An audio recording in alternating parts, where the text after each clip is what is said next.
Okay, so this afternoon we'll focus more in on clinical application. We're going to hit on UTIs and C. diff and pneumonias, and we'll get into sinusitis, pharyngitis, bronchitis, talk about influenza and vaccines. So next 4 hours we'll talk about those items. So it'll be more like clinical based, like this is when we use that type of thing. All right, so UTIs we're going to start with. The differentiation between acute cystitis and pyelonephritis. We've got acute cystitis, which is going to be more lower UTI based, and then you've got your pyelonephritis, which is more of an upper UTI infection. UTI or acute cystitis, we're going to differentiate between uncomplicated and complicated, which is going to be based on host factors rather than presentation more, so it's going to be based on structural abnormalities or history. And then pyelonephritis is going to be based more on the symptomatology that the patient presents with.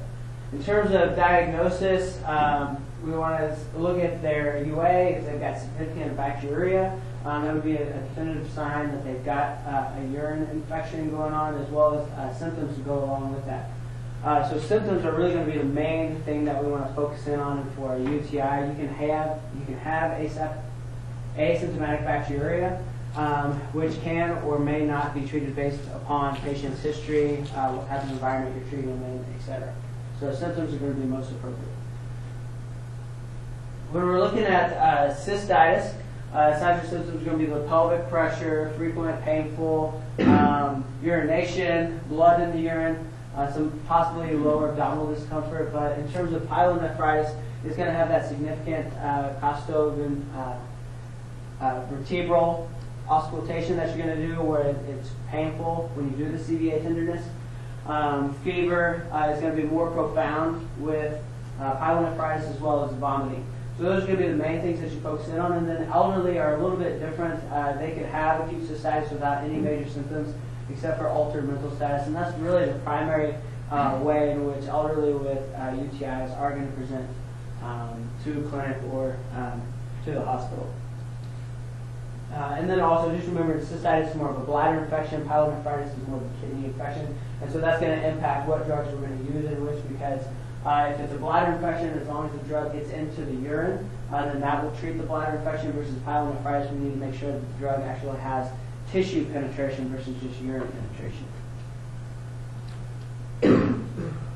Pathogens, E. coli, by far most common pathogen that we're going to see. From an uncomplicated community standpoint, Staph Staphylococcus is a close second, and then we've got Klebsiella and Proteus, so mainly gram-negative pathogens.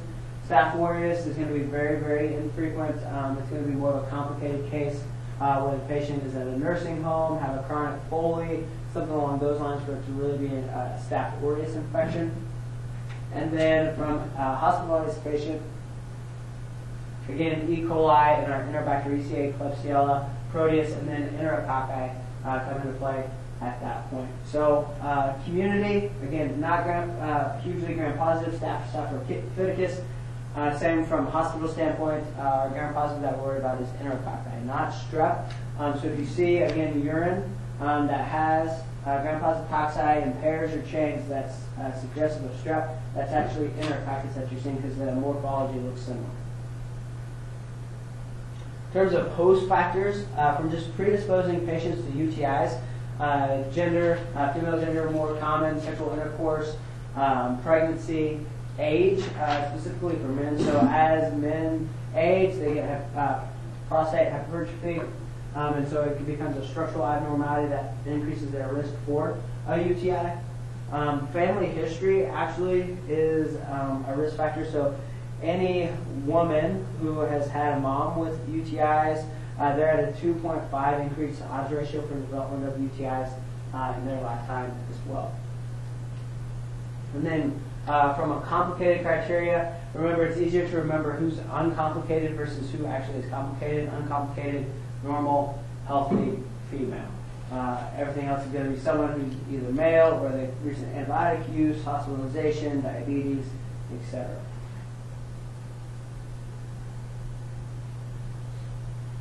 On the UA, we really want to focus in on 3 items: white blood cell, leukocyte esterase, and then bacteria. Those are going to be the main signs on a UA that there is a urinary tract infection.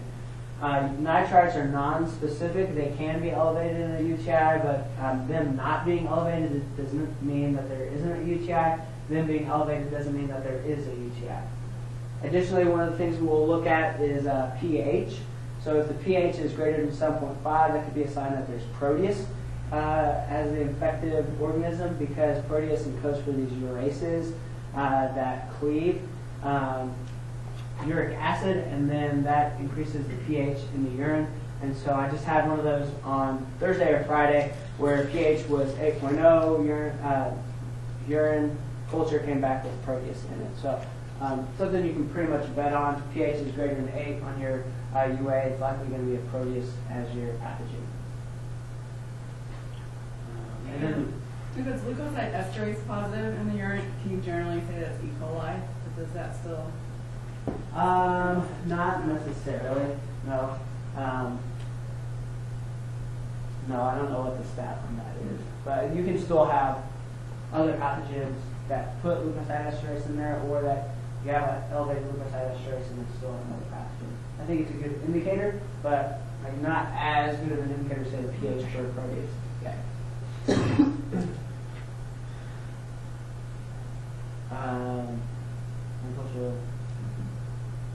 So yeah, healthy females that have a UTI, really there's no need to do a urine culture on them. It's always going to be E. coli in those patients. So treat them normally for E. coli. If they have failure, then you can escalate up on your therapy or do a culture. But in terms of cost and efficiency, if a normal, healthy female patient, we're just going to assume it's E. coli in those patients. When we look at the gram stain, one of the things that we want to focus in on is the number of white blood cells and bacteria. So that's going to give us an initial indication as to what we're dealing with the urine culture. What we most commonly see is greater than 100,000 gram-negative rods, or greater than 50,000 gram-negative rods. And so that gives us an indication as to, well, basically, that's what we see. Okay? And then we rely on the signs and symptoms to help us determine whether or not having 50,000 gram-negative rods is actually giving this patient a UTI or not. So are they symptomatic? No, then we may just let them clear that out. So over 100,000, it's going to be harder for the patient to actually clear that infection out on their own. And then we're going to culture the urine. You can do blood cultures on a patient with a UTI, but as you can see here, even in upper UTIs, only about 20% of those are going to come back positive. So the main thing that we want to focus in on is the urine culture itself. Okay, so hospitalized patients and complicated cases. So we're going to talk about cystitis, pyelonephritis, asymptomatic bacteria, and prostatitis, and treatment of each one of those individually. So from a cystitis standpoint, again, uncomplicated and complicated. We talked about that already. Onwards. Here's your guidelines. The guidelines want us to really focus in on what is the patient's history. What is their, what do we have available at our site or locally? So do we have phosphomycin available at the hospital, at our clinic, at the pharmacy? Is macrobid an option? Is Bactrim an option based on allergies and renal function? So macrobid is going to be determined upon patient's renal function, Bactrim upon allergies, pregnancy status, and phosphomycin just on the availability of the drug. So those three are all first-line options. And then pivmethicillin or whatever down there at the bottom, not available in the U.S., so we don't have to worry about that. So our determination is going to be based upon those items, as long as they don't have fever or flank pain, which would be indicators of pyelonephritis. So these are only lower cystitis. So when we look closer at these agents, you can see that they remain highly effective, 91 to 93% effective. Main side effects are fairly similar. Bactrim is the main thing that we have to worry about in terms of more expanded side effect profile that we talked about earlier, more related to that type 4 A or type 4C allergic reaction with the rash that can occur during therapy. You've also got the crystal urea that can occur, etc. So nitroglycerin, well tolerated. It stays in the urine. It's not systemically absorbed. Phosphomycin, same thing, not systemically absorbed, stays in the urine, so our side effect profile is much smaller there. And then we can reserve fluoroquinolones and our beta-lactams for directed therapy if we're going to do a prolonged course. And that's going to be more for a complicated case where we have them inpatient. We get cultures, and then we can direct it down to, say, a beta-lactam at that point. So we're not going to use beta-lactams empirically just due to resistance with E. coli. They're encoding for beta-lactamases much more prevalent.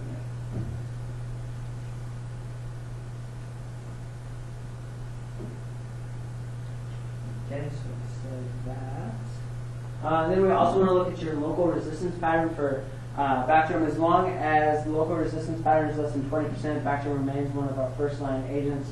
My facility, that is the case. So it's one of those things that you look at the antibiogram for your facility, or you check out kind of your local health department's website and determine what your local susceptibilities for Bactrim and E. coli are. I checked, so I got a hold of our local health department about E. coli, and it's probably not going to be very helpful for you to get a hold of the local health department. I was looking into fluoroquinolone resistance in E. coli, and so I asked for all the results that they had on E. coli, and they said that there was one patient that's been discharged in the past 6 months with E. coli from any hospital. So I'm thinking that reporting on E. coli isn't very good right now. All right, onwards. So macrobid, mechanism of action, inhibits acetyl-CoA and interferes with the cell wall synthesis, so it is bactericidal. Can deal with the cell wall. Active against all pathogens except Pseudomonas. It is bactericidal, like I said, at high concentrations. The thing that we have to remember about nitrofurantoin is that it concentrates in the urine, so it doesn't have great tissue penetration, so we don't use it for pyelonephritis or urosepsis. Okay, so if they have a bacteremia and UTI, we're not going to use macrobid to treat the bacteremia. It's only going to treat the urine. Additionally, it is reliant upon good renal function in order to actively push the drug out into the urine. So that's why we don't use it when patients have poor creatinine clearances. It's not due to increased toxicity or side effects. It's the fact that we can't get enough of the drug into the urine when they have low creatinine clearances. Safe for pregnancy because it's not systemically absorbed. And then the preferences for the BID dosing with macrobid versus the macrodam just due to compliance reasons. Can have some GI intolerance. One of the main things that you'll see associated just kind of is the oddball toxicity with macrobid is the pulmonary fibrosis that can occur if patients are on it for long-term use. So this is like years of being on it for prevention of recurrent UTIs, and you can have some pulmonary toxicity associated with it. But remember, it's not highly systemically absorbed, so it would really have to be prolonged accumulation of this drug in order for that to occur. Does change the urine color, and again, actively secreted into the urine, so better for higher creatinine clearances. So if you look at the package insert, it says that it's contraindicated at creatinine clearances less than 60. And this is with this came with macrobids package insert. When you look at macrodams and some older versions of nitrofurantoin, it had a creatinine clearance cutoff at 40. So the question is like, why all of a sudden are we cutting this off at 60? What's the evidence between this 40 and 60 space? And when you think about this elderly population that is more prone to UTIs, that probably have creatinine clearances in the 40 to 60 range, that could be nice if we could use it down to 40. So let's investigate. Well, here just this last year, there was this nice little publication that came out.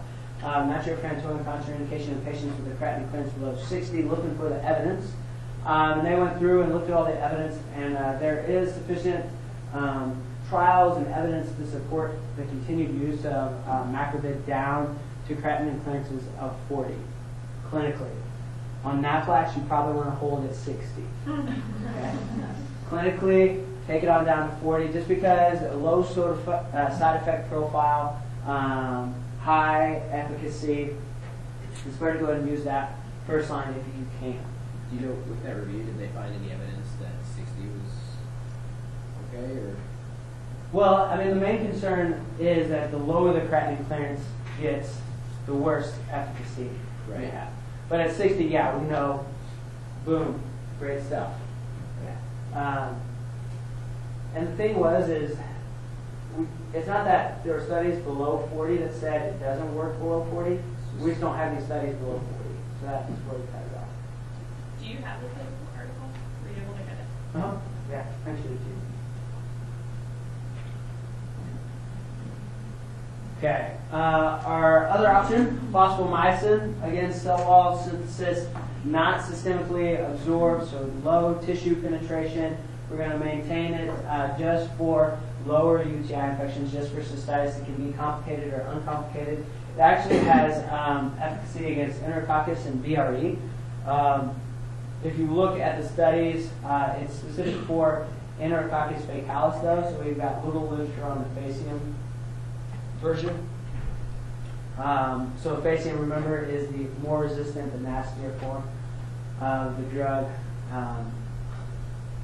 Maintains high urine concentration. It's got a really long half-life, so that's why we give it every 3 days. It's a powder. You just put it in the water. They drink it. As far as I hear, it's not too terribly nasty tasting. Not like what's acetylcysteine. It's not like that, where it's raw eggs or something nasty. And then, if it's uncomplicated, it's just a one-time dose. If it's a complicated case, you can repeat that 2 to 3 times. So take it on day 1, take it on day 3, take it on day 5, take it on day 7, and that's going to get you like a 9 to 10 day course of antibiotic. No generic. Actually maintains really good susceptibility to VRE, so it's a good option in for VRE, UTIs. Pregnancy category B, again, no systemic absorption. Takes us to Bacterium, remember, inhibiting 2 consecutive steps in folic acid synthesis, the reductase and the synthase. There is increasing production of the dihydrofolate reductase as a resistance mode. So the bacteria will just increase their production of that synthase, which is the reductase, which is the first step of the inhibition pathway. So it can work around Bacterium and work despite Bacterium's presence. Good for Enterobacteriaceae. It gets you staph coverage as well. It's got that gram-positive coverage. In pregnancy, category B in the 1st and 2nd trimester. We're not going to use it in the 3rd trimester.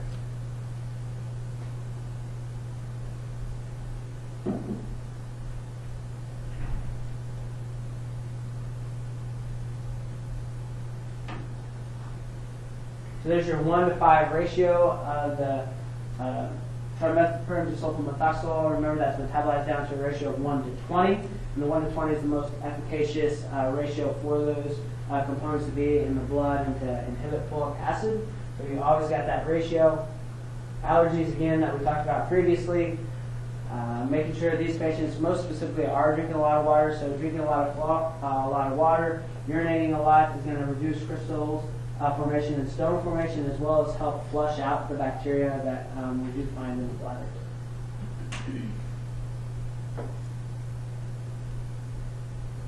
Eric, can't the trimethoprim also just falsely elevate serum creatinine?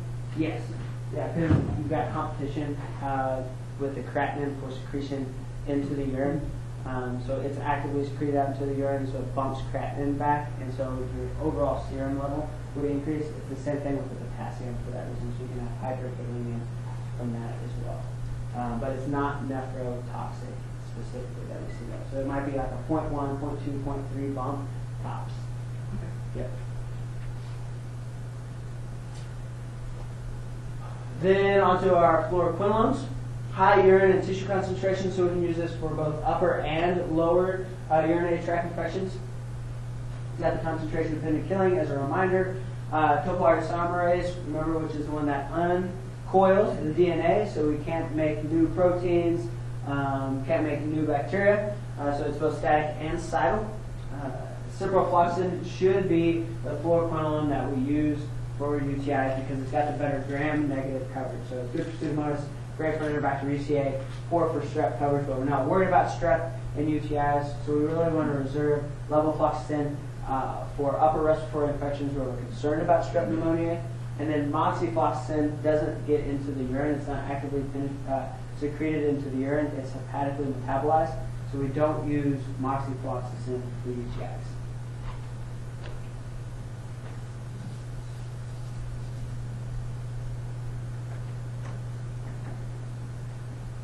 You can see the dosing differences there for Cipro, 250 for UTI, 500 for Pilo.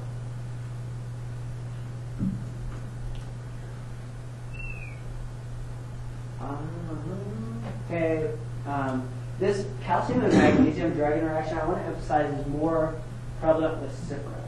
As you get newer generations of fluoroquinolones, it becomes less of a concern. So definitely Cipro, we want to make that counseling point. We talked about tendinopathy, whether or not that's really a concern. QTC, just had a report from the VA last week talking about QTC prolongation, more with Cipro, Levaquin, a little bit less, and then Moxie, really not a big concern for QTC prolongation as well. And then no use in pregnancy.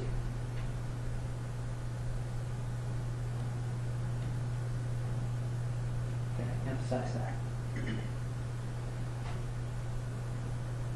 So, macrobid, Bactrim, phosphomycin, look at what they can tolerate or not tolerate, drug side effects. We talked about the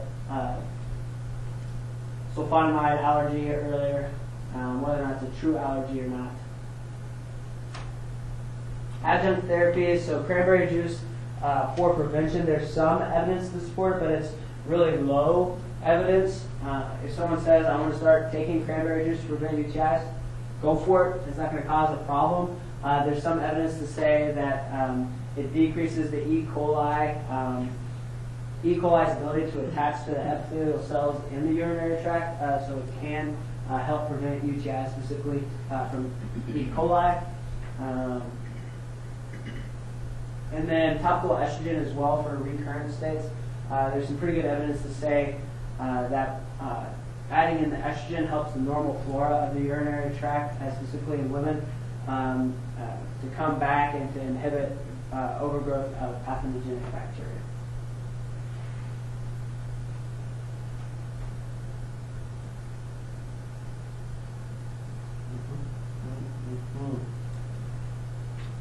Phenoxypyridine, it's a urinary analgesic. The main point to emphasize here is that we need to be actively treating the patient if they're getting phenoxypyridine, because otherwise it's going to cover up any symptoms that the patient may be having about worsening urinary tract infection or the fact that they have a urinary tract infection. So we need to make sure that they're on the antibiotic and really limiting that to 2 days of phenoxypyridine, just if they have really painful symptoms associated with that. We need to know whether or not the drug is actively working against their infection.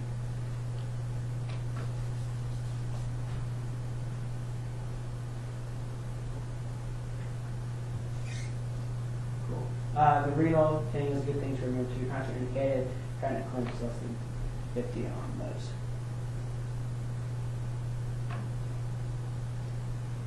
So let's move into recurrent versus reinfection or relapse. So a reinfection is going to be an infection with a different organism altogether. This, what do I want to say here? Reinfection versus relapse. So reinfection is going to be a totally different organism that's occurred. Generally it's going to be outside of 14 days from having stopped antibiotics, whereas a relapse is going to happen within 14 days of having stopped antibiotics. And so our relapse is going to be the same pathogen that we didn't totally kill off. We left some of the bacteria in there, and then it was able to recolonize and become pathogenic again in the urinary tract, versus reinfection is someone who treated and then they got a new infection because they're at a high risk patient for UTIs. And so these are like recurrent UTI type of patients. So what we do if we have a relapse, we're typically just going to treat them longer than what we did last time, so 2 to 6 weeks depending upon how long our initial course was. You also want to investigate, did they stop taking the antibiotic early? When did they start noticing symptoms? Was it early on, or did it start specifically after they had stopped the antibiotic? That would tell us, give us a better indicator we just didn't treat long enough in that patient.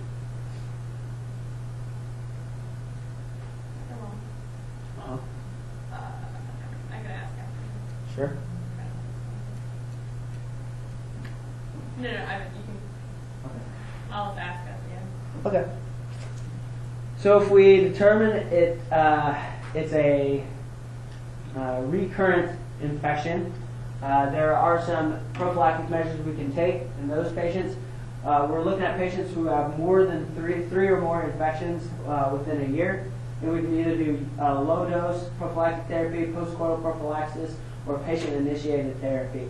My recommendation is patient-initiated therapy, just from a resistance standpoint.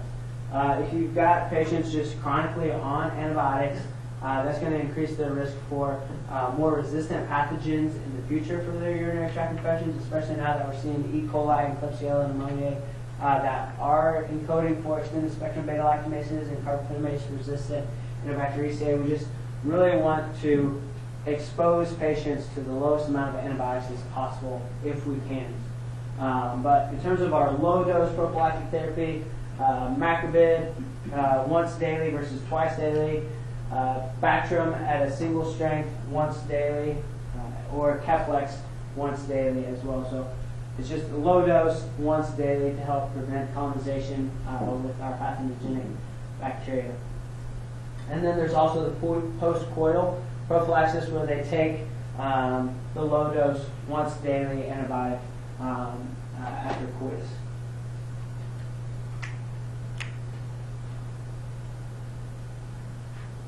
Example. Great. I think, what was I going to say?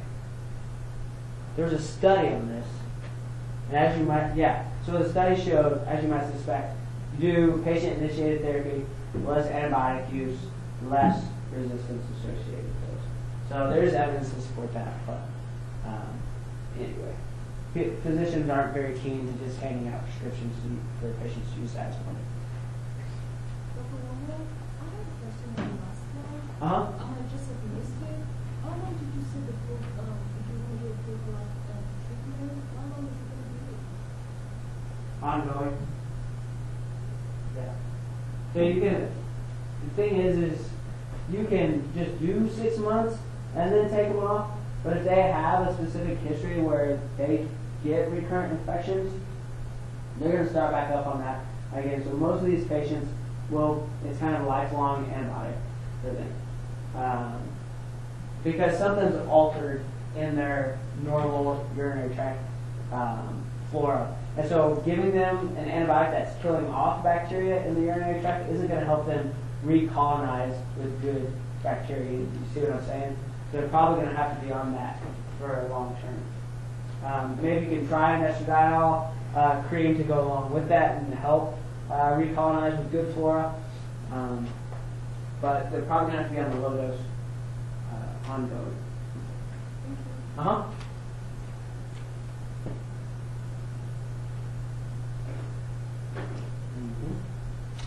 don't know what the slide's for, but apparently 7 days. And then the rest of the complicated would be more like 14. That's probably right. Try. Yeah. Okay. So 7 days. So these complicated patients, we call them complicated, probably because they're an outpatient-based complicated. It's not due to severity or where they pick it up as. So we can go with a lower duration, and then when we go to our inpatient hospitalized patients, it's more of a 7 to 14 day. So smart brains. Okay. did just give a presentation. You did just give a presentation. That's true. All right. So from an outpatient standpoint, the 7 days with those risk factors are complicated. From an inpatient standpoint, we're usually looking at 7 to 14 days. It's more severe, more acute infection.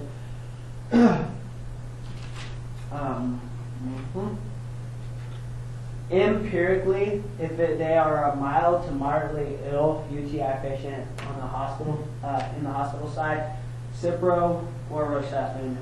Generally, Rocephin becomes our workhorse in the hospital just because it's once a day. We know it has pretty reliable coverage of E. coli. Versus Cipro, we're going to have to dose adjust for any renal dysfunction, which a lot of our UTI patients do have some acute renal dysfunction. We're going to have to take them down to once a day and then adjust back up to twice a day. And then, what do I have here? And then Unison would be an option if there is enterococcus suspected. So we would have a suspicion for enterococcus in anyone who has a history of enterococcus. You wouldn't look at the patient and say, oh, this person probably has enterococcus. It would have to be that they have a history of enterococcal urinary tract infections. And then if they're severely ill or septic, we would add in some anti-pseudomonal antibiotics. That would be an increasing concern for some of a very severe UTI or that's septic. We'll go ahead and add in some anti-pseudomonal therapy in that case. So it's probably going to be like a Zosyn. But Cipro, remember, also covers Pseudomonas really well. So a Cipro would be perfectly fine there as well.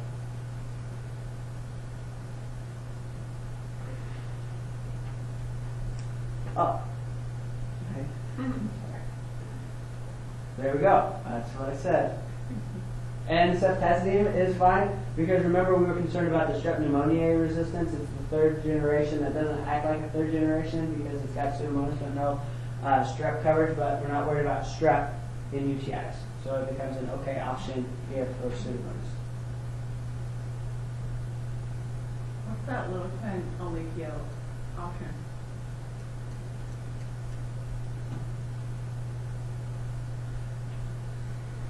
Are you saying that you can only use PO for 2 months? That's the only one that has a PO available option. The rest are only IV.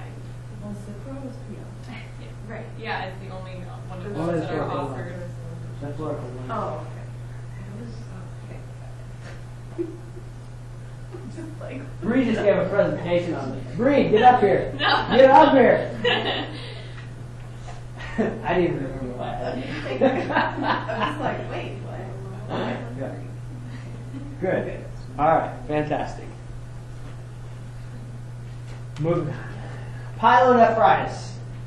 Upper urinary tract infection. This is tissue. Can cause hematogenous spread, so we do have concerns for bacteremia. Fever, nausea, vomiting, flake pain. We discussed that.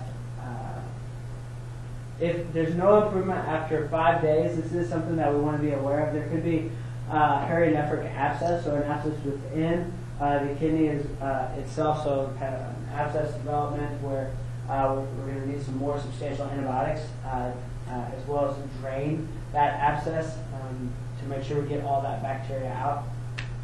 And we confirm that with an ultrasound. So that's kind of a clinical pearl from an inpatient standpoint. If you're rounding in the future and you don't see any improvement after 5 days, you want to do an ultrasound to check for perinephric abscess. All right, so we are looking for drugs that have a high kidney concentration. We're really going to, most of these patients are going to be hospitalized. We're not going to treat outpatient empirically for pyelonephritis in most cases. Because most of them are not going to have the ability to maintain hydration. There's adherence issues. So, yeah, great. 14 days of therapy. Specifically for Bactrim, we're going to have 14 days as a must. But in total, 14 days. Cipro, we can do a 7-day course of it just because we get higher concentrations to the tissue. It's our drug of choice for pyelonephritis. What else? What I want to say here. And remember, no nitrofurantoin, no Fosfomycin because of tissues. They don't penetrate. Okay. Nothing too complicated there, right? Yep. I've been meaning to ask you this because I didn't get a chance to ask Dr. Shanna when she presented on this last semester. But for a patient who's inpatient who was on IV medicines, but they switched him over to PO meds and they improved enough that they could go to outpatient care. So would they still have the 14-day duration, including their IV medications? Mm-hmm. Yeah, so you keep, it's 14 total days. So if you got 5 days IV inpatient, then you're going to go 9 days outpatient. Yeah, so you just finish up that full 14 days. Or with Cipro, yes. Finish your statement. Okay. Or with Cipro, you got 3 days inpatient, 4 more days outpatient. You may just do a 7-day course outpatient to get you close to 10, just to ensure you got good coverage. Yes. The question is, what do we do for a pregnant patient in her 3rd trimester with pyelonephritis? Oh, pyelonephritis. Pyrocephalus. Would you just, okay, and she'd be inpatient anyways. Yeah. I mean, you just watch the culture sensitivities, make sure she improves.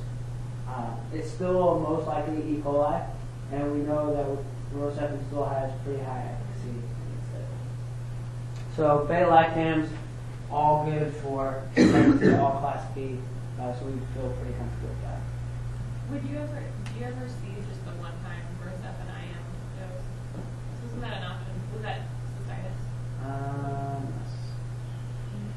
I don't know. I think of it more for SCIs. But I don't see it because I'm not in an area where that would be done. So that would be like ER possibly or an AM clinic.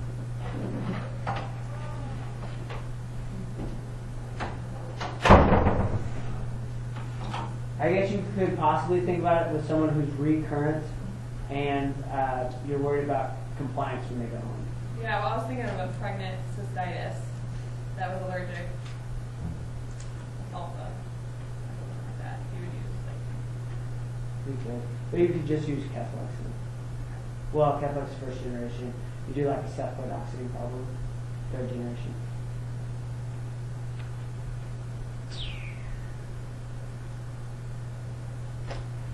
Oh shoot! What? Gosh, pregnancy.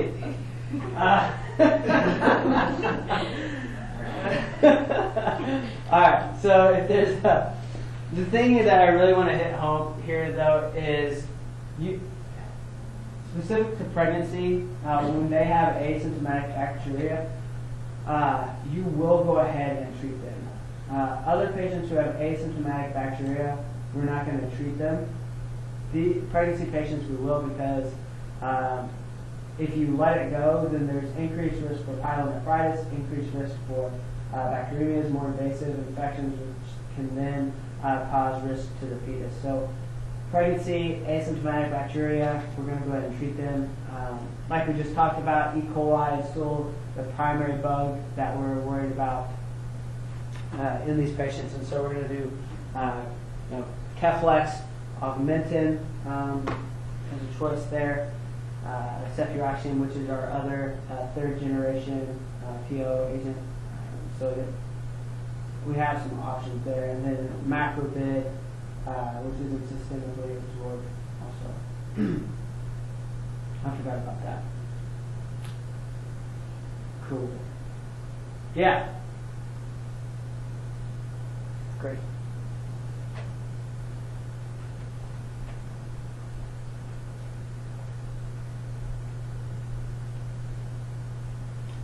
I probably should have talked about asymptomatic bacteria before that slide. So asymptomatic bacteria is 2 consecutive clean catch urine specimens with greater than 100,000 bacteria in them.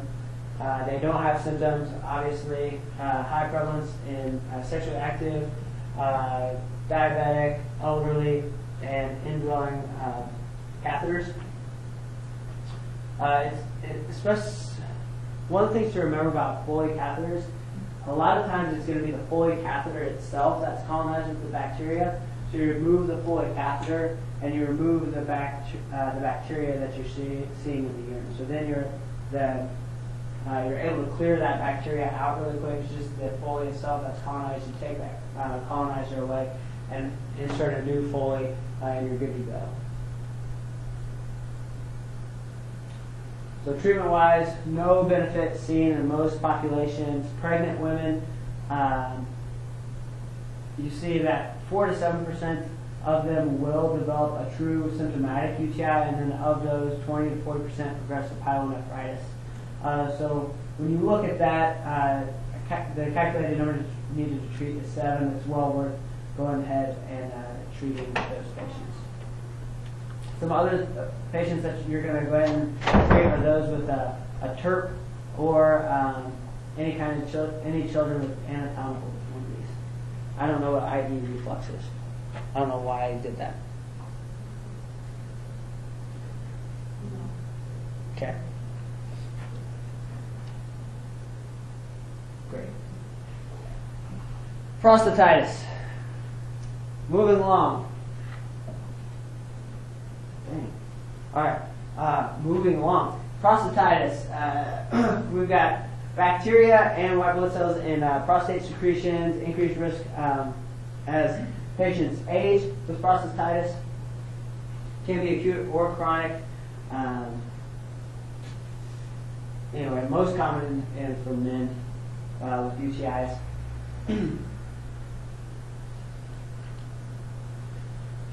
Let's see, what do I want to say here?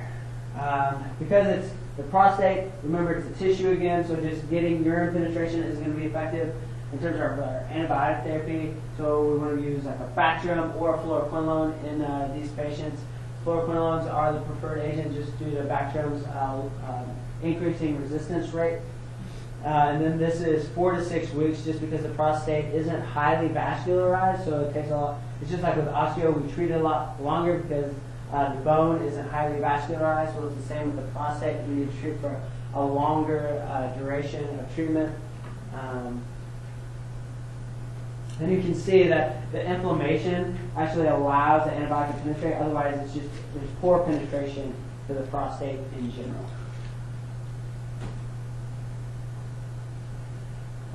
Great. So, E. coli, our big thing is we're worried about increasing fluoroquinolone resistance. We talked about earlier is that SH131O something H something coming from the CTX ESBL. So just something we want to keep our eye on, and so we really want to have preference for macrolide, Bactrim, and fosfomycin for our uncomplicated protease if the pH is high. Klebsiella, okay. Symphyticus, sexually active women with a low actual bacteria count and they're symptomatic. Staph symphyticus is a more common pathogen in those. So if you see like low level bacteria and they're symptomatic, you may want to think more of a Staph symphyticus case.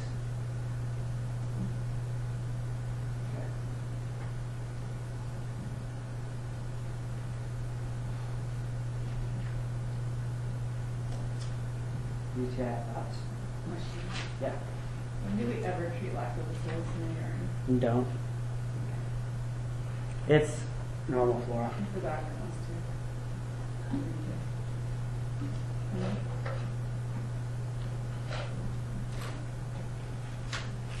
You don't need to treat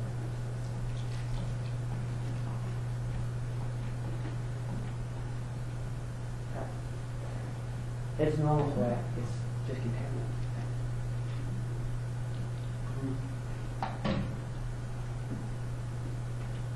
I mean, that's one of the reasons we give estrogen, so they'll have more lactobacillus. All right. C. diff. Woo! Wow. C. diff. Woo! Okay. Great. So antibiotic-associated diarrhea is not C. diff. It's an adverse drug reaction of most antibiotics just because we're killing off the normal flora. You've got some GI alterations that can occur. C. diff, we have to have presence of diarrhea plus have a positive C. diff toxin specimen come back. So antibiotic-associated diarrhea is not synonymous with C. diff. Then there's pseudomembranous colitis, which is just what I'm going to say about this. So you've got lesions on the colon that are actually draining, exudate into the colon itself. So it's a more severe form of infection that's causing like small little abscesses on the colon itself. And then toxic megacolon is when you've had some kind of impaction or impediment to removing stool, and you've got expansion of the stool within the colon itself, and you have put the patient at risk of, you basically hypertrophied the colon because they're stretching there, and then there's increased risk for that bursting and causing a full-on GI infection at that point.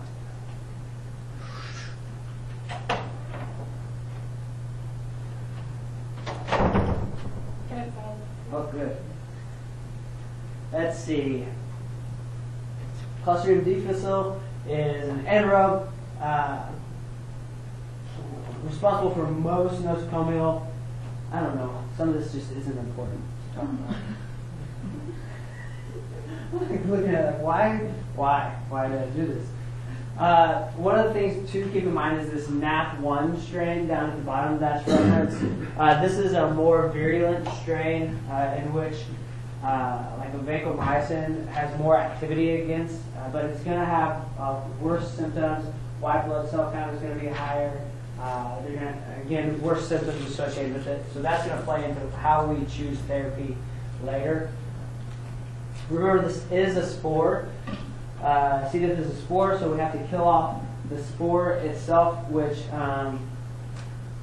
spores can take a long time to replicate, so that's why prolonged therapy generally is more effective, and why recurrence rates are so high with C. diff is because you can still have spore left in there that then vegetate at a later time period, and then you've got a recurrent infection. So breaking down those spores can be very difficult at times.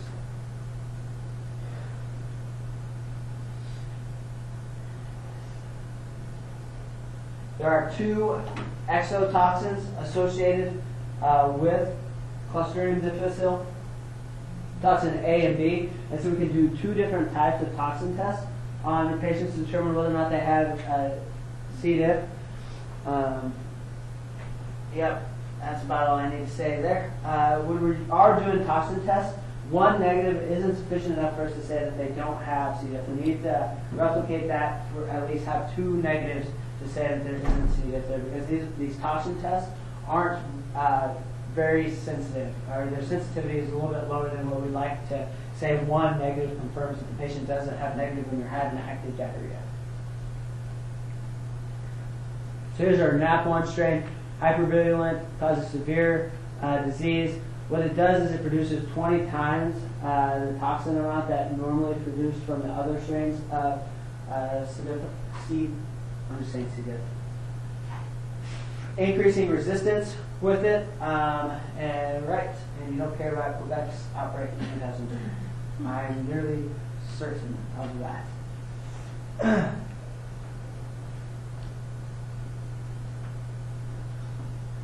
So fever, leukocytosis, abdominal pain, cramping, diarrhea, those are the main symptoms.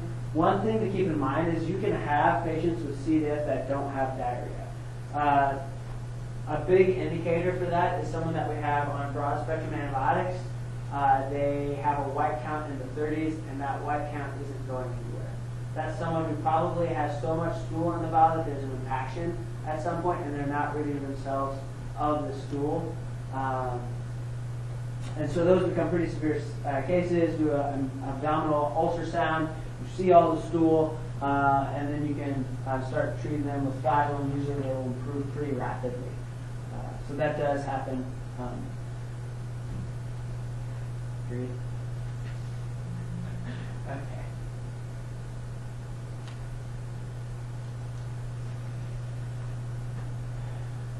PPIs, I was going to go into PPIs.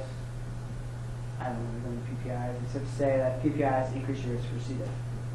Other risk factors, age, long-term care facilities, nasal gastric tubes, exposure to broad-spectrum antibiotics. All those things are going to increase risk for C. diff.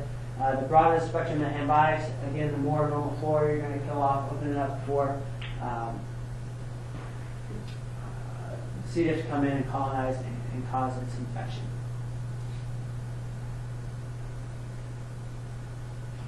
High-risk drugs are clindamycin. We talked about that earlier. Your third-generation cephalosporins, the ones with the NMTT, right? Side chain. And then fluoroquinolones and ampicillin. Pretty broad spectrum.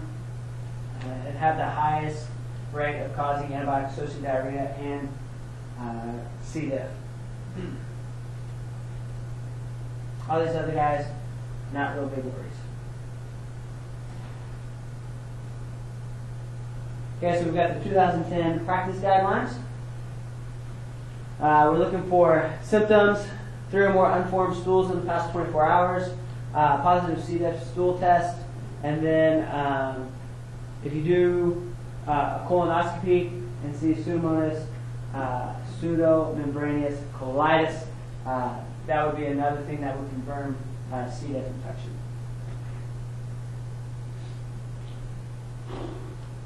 Yep. Contact precautions.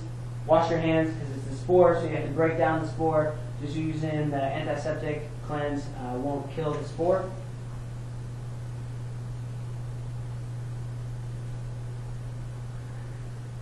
This is too much information. All right. Great. When we're looking at flagyl versus vancomycin for therapy, there's only one double-blind, placebo-controlled, randomized controlled trial. Compared metronidazole and vancomycin. 172 patients, 150 patients actually completed it. It was over 8 years. What we found was that with mild cases, flagyl 90% success, vanc 98% success. Severe cases, metronidazole drops all the way to 76% success rates. Vanco stays high at 97%. There were some limitations there, like their definition of cure wasn't great. It's all the way back from 2002, so we don't really see the NAP1 strain in here, or the more highly virulent strains of C. diff that we're seeing now, resistant strains. But what this basically showed us was that there's no statistically significant difference between flagyl and vanc for mild cases, but for severe cases, obvious difference there. Based off of that, what the guidelines did was it said we should look at patients based on severity of their illness. For mild cases, flagyl becomes drug therapy of choice. For severe cases, vanc becomes first-line choice. So how do we determine severity? It's going to be based on their white blood cell count as well as their serum creatinine. So if white blood cell count is less than 15,000, then flagyl is going to be our preferred agent. If it's greater than 15,000, then vancomycin is our preferred agent. 125 milligrams on the vancomycin. There's no reason to use 500 milligrams just for our baseline C. diff infections. It concentrates very high in the colon. And what else was I going to say about that? There was a study done that was done that compared 125 milligrams to 500 milligrams, and no difference in terms of outcomes between those two doses. When we look at severe complicated cases, they're hypotensive, there's shock, there's an ileus or megacolon, then higher doses are recommended in those cases because just because of the inflammation that's going on. We want more drug around just to ensure that we are achieving adequate concentrations, and then add on IV flagyl in those cases as well. So not a whole lot of patients are going to meet this criteria, yet more often than not, patients are on IV vanc plus, or IV flagyl plus vanc. It really needs to be reserved for severe cases of C. diff. As far as recurrences, the second recurrence, you're just going to go with the same thing as your initial therapy, maybe a little bit longer course of therapy on that. And then if it's a third recurrence, you're going to use the vancomycin taper, where it's the 125 milligrams for 2 weeks, 4 times a day, then 3 times a day, then twice a day, then once a day, then every other day, and then possibly every third day before coming off of it. So it's like a 6-week taper dose.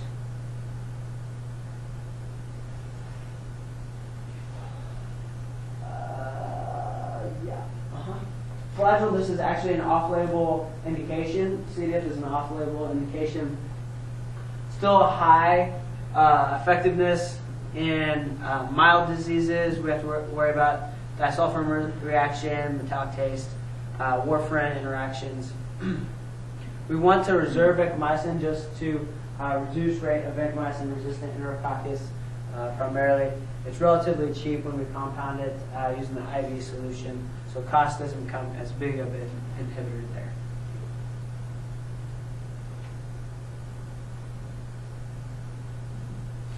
For severe cases in which the patient may not be taking oral meds for whatever reason due to aspiration risk or structural abnormalities, we can do a retention enema on those patients, and it's 500 milligrams per 100 mils, and that stays in for 4 to 8 hours to help.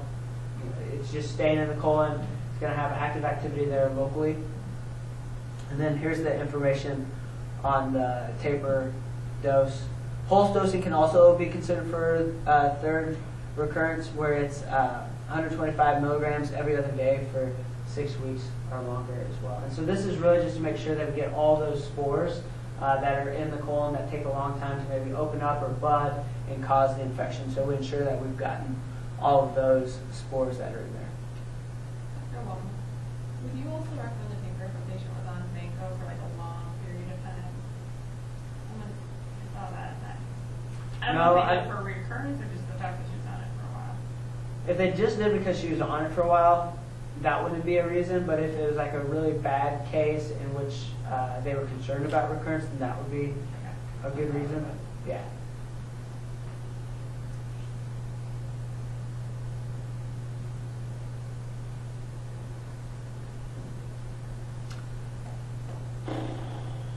All right. What do I want to say here? So again, coming back to recurrent versus relapse, regardless of the initial treatment, relapse occurs in about 10 to 30% of cases. So that's why if we have like a recurrence occur, we're going to retry with the same antibiotic on the first recurrence, because it may not have to do with any kind of a resistance pattern that we saw with the first antibiotic. It's just due to the nature of the spore formation. So you can see here germination, dormant spores, etc. And then half of those are due to a reinfection from an external source too. So that spore may have made its way onto like a countertop or into the bathroom that the patient is using, and then they become reinfected with that same pathogen that they initially cleared with the same antibiotic. So that's why we're reusing the same antibiotic over, rather than it being some kind of resistance that we're dealing with. Okay. All right. Then, when we're looking at the second recurrence, that's when we use vancomycin in the pulse dose or the taper dose. But you can also consider fidaxomicin for recurrence, or at least that's where the drug reps want to tell us to use it. Well, that's true though. So there was a study that looked at treatment of the initial occurrence of C. diff versus vancomycin. Clinical cure, you can see, was equivalent between fidaxomicin and vancomycin, but the recurrence rate was far less with fidaxomicin versus vancomycin. When we looked at patients that had the NAP1 strain as a sub-analysis of this study, there was no difference in the recurrence rate. So this is specifically to the non-highly virulent C. diff form where we see lower recurrence rates.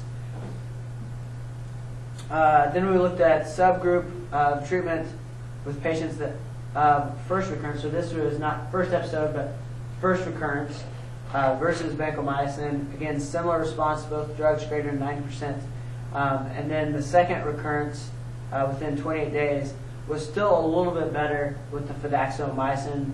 20% versus 36% is statistically significant. And within 14 days, much better there, 8% versus 27%. So what we see is that it's equally effective for treating C. diff, but it does a better job of like blasting the spores out of there and actually getting rid of spores that may cause a reinfection later. So because it's more expensive and because it's not more effective treating that initial infection, we still get 90% efficacy. It's not recommended as a first-line agent. And when we look at second recurrences, we don't have any studies on second recurrences, so it's really relegated to like a second, third recurrences where we might see it used just to prevent those recurrent states. Rifaximin, no real place in therapy at this point. There was a case series that looked at 8 patients, and 7 of them had success inhibiting multiple recurrences. Natazaxanide, not a whole lot of data on, and then we've got a new cytal, ramoplanin, that's in phase 3 testing that will be interesting to see what that actually shows. So it's a glycopeptide, just like vancomycin.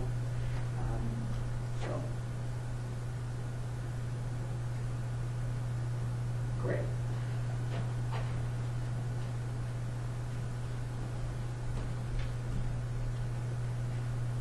Probiotics, we'll talk about here in just a second. Antibiotic resins, cholestyramine binds toxins, also binds vancomycin. So if you're using flagyl and got profuse diarrhea, or you want to bulk up the stool a bit, cholestyramine would be fine. But if you're using vancomycin orally, it's better to avoid using cholestyramine.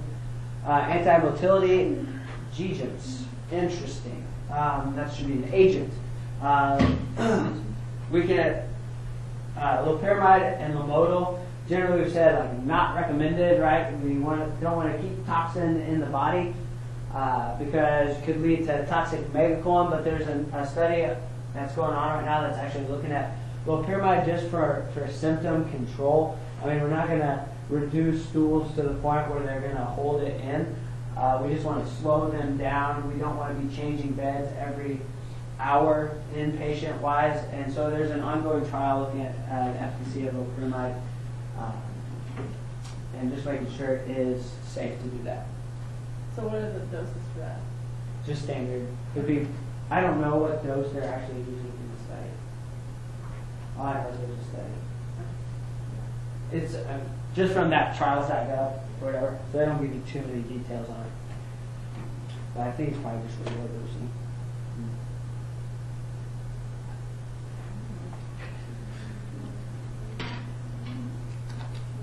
All right, probiotics help restore normal microflora. Lactobacillus and Saccharomyces boulardii are the main components there.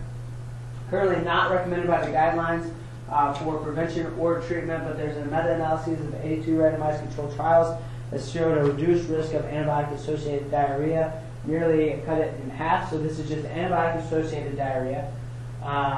C. diff infection in particular, the relative risk was 0.34, so it reduced it by 30%.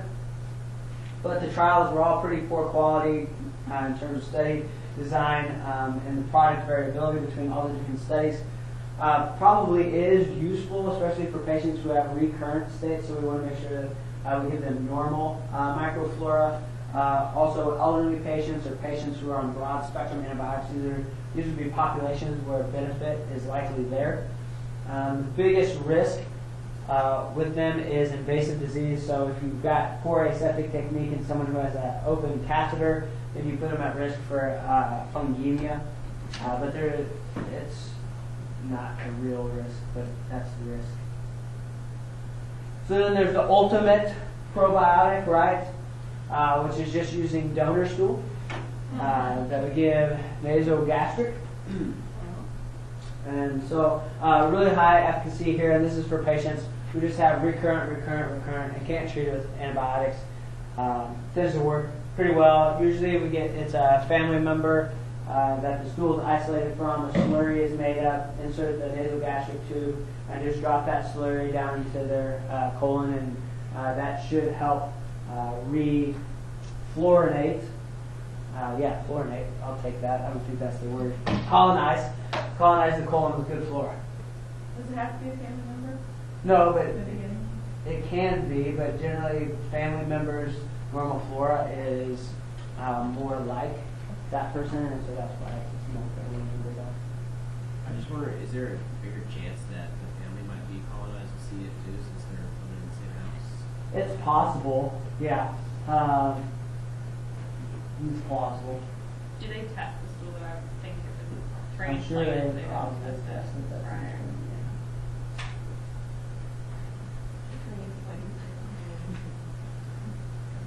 Let's take a 5-minute break before moving on to pneumonias. Actually, it's 10-minute break, so we'll come back at 10 till 2. 10 till 2.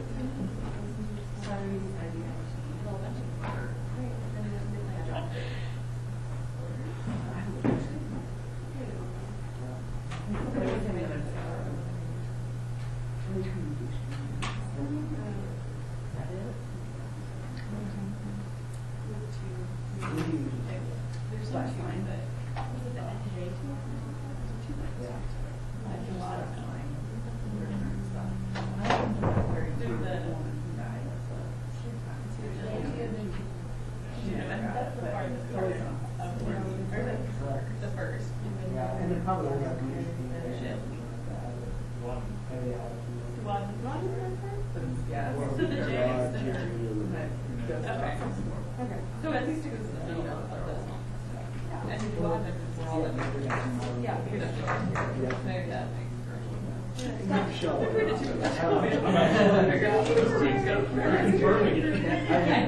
really have that. I have I'm like, one thing he is actually like 2 years I know. She's that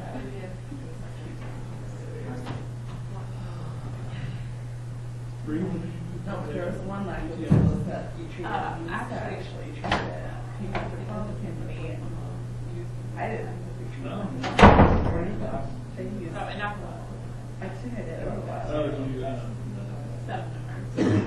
But my, I don't know, the poster presentation I brought, I just treated it without everybody. The amount of support from you guys and the mm-hmm. I overload. Nice. You're good to go. That was actually the one that I took. Fun. No, like when I start to But, yeah, I did UTIs. That would be interesting because I think that we should work with or I might see like as a first time you're running through it. I don't know. So it's hard for me to It's been so.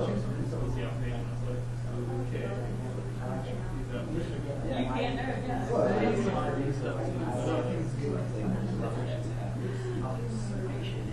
you doing it for? How many colleges has it? More like And they just, they do see, I thought more fun to get. I have one that I'm involved. I'm just curious, like how often does it get the flagship? So we might go Probably a lot, because it's painful. Yeah. Where, like, how many UTIs you get from AZO being over? I told like whenever someone asks for AZO, oh that treat. Holy crap.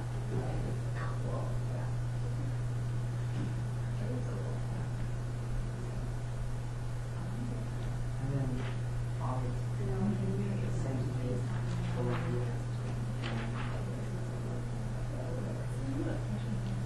But it's just for my family.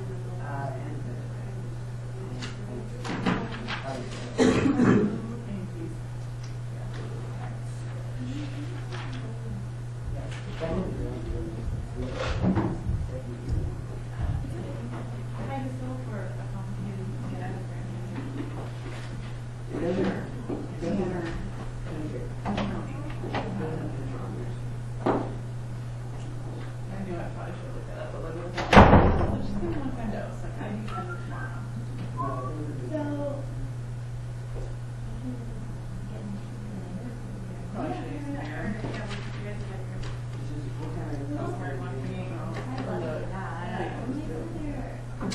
This is why our hospital they should not be able to touch. It is ID restricted, but he does this all the time. He will fight us. Yes. Will fight us. I don't use it. Oh. And I was like, you're the pharmacist who don't have it on. And it's like, I don't know. Like, you know. I think now like it's afternoon though. No, exactly. I'm just Yeah. no What would we get? Nothing. It's Is that. that what the journal says? Yeah, it's that.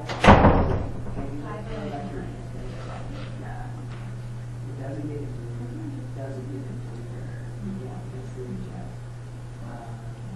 For the money, it's insurance, and then, what's your next thing?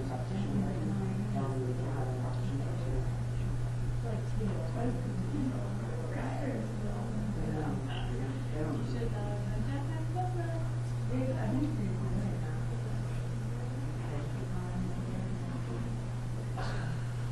It's okay. We're meeting with them on Thursday, so I'll ask you Yeah, I should get Lisa on a new study about the 20 that we could now use it for elderly where 60 is not the cutoff. Because right now, our policy says 60 is the cutoff. Yeah. I thought I showed you that, but. And then also there's published evidence on the low max for EDID for real weeks. It's not today. Good. I told her that too. Yeah.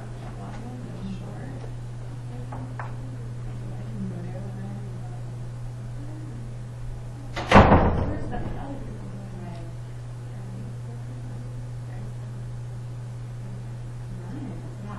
Because it's an additional.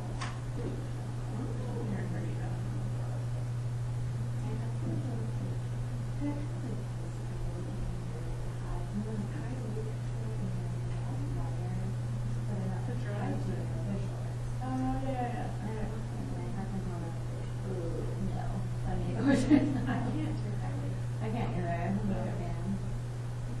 I don't get anything as such. I mean, I feel like if you're like girls, I feel like if you like have a tiny one, you can have But a Terry curvy legs. because she literally doesn't have fingers, so it gives her one. Right. Yeah, that's true.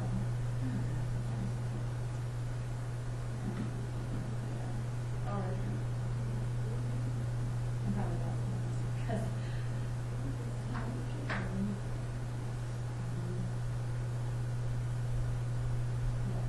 And then mine was another blurry to this, and then yeah. I don't know the gift shop is though. That we're supposed to. That's what it's like the distance building. It's like when you pull in, it's like you're right. Okay. It's detached. Yeah. Okay. I think I know where it was. I mean, it's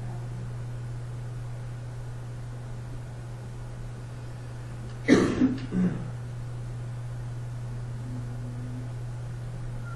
he at his son's house or no?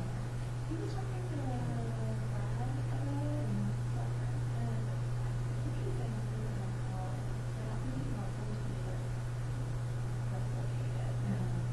But I'm like, we used to do that.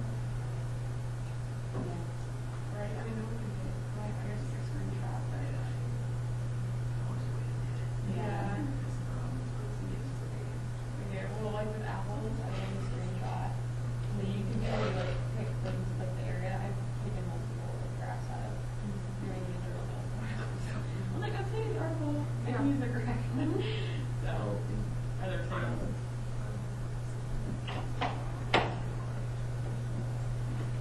He is too. He's recording.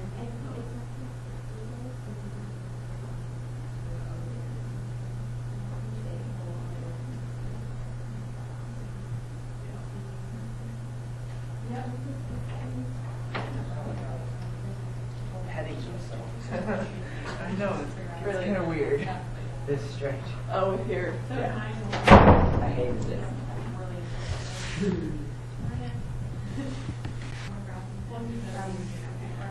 Okie dokie. Hello, Lexi.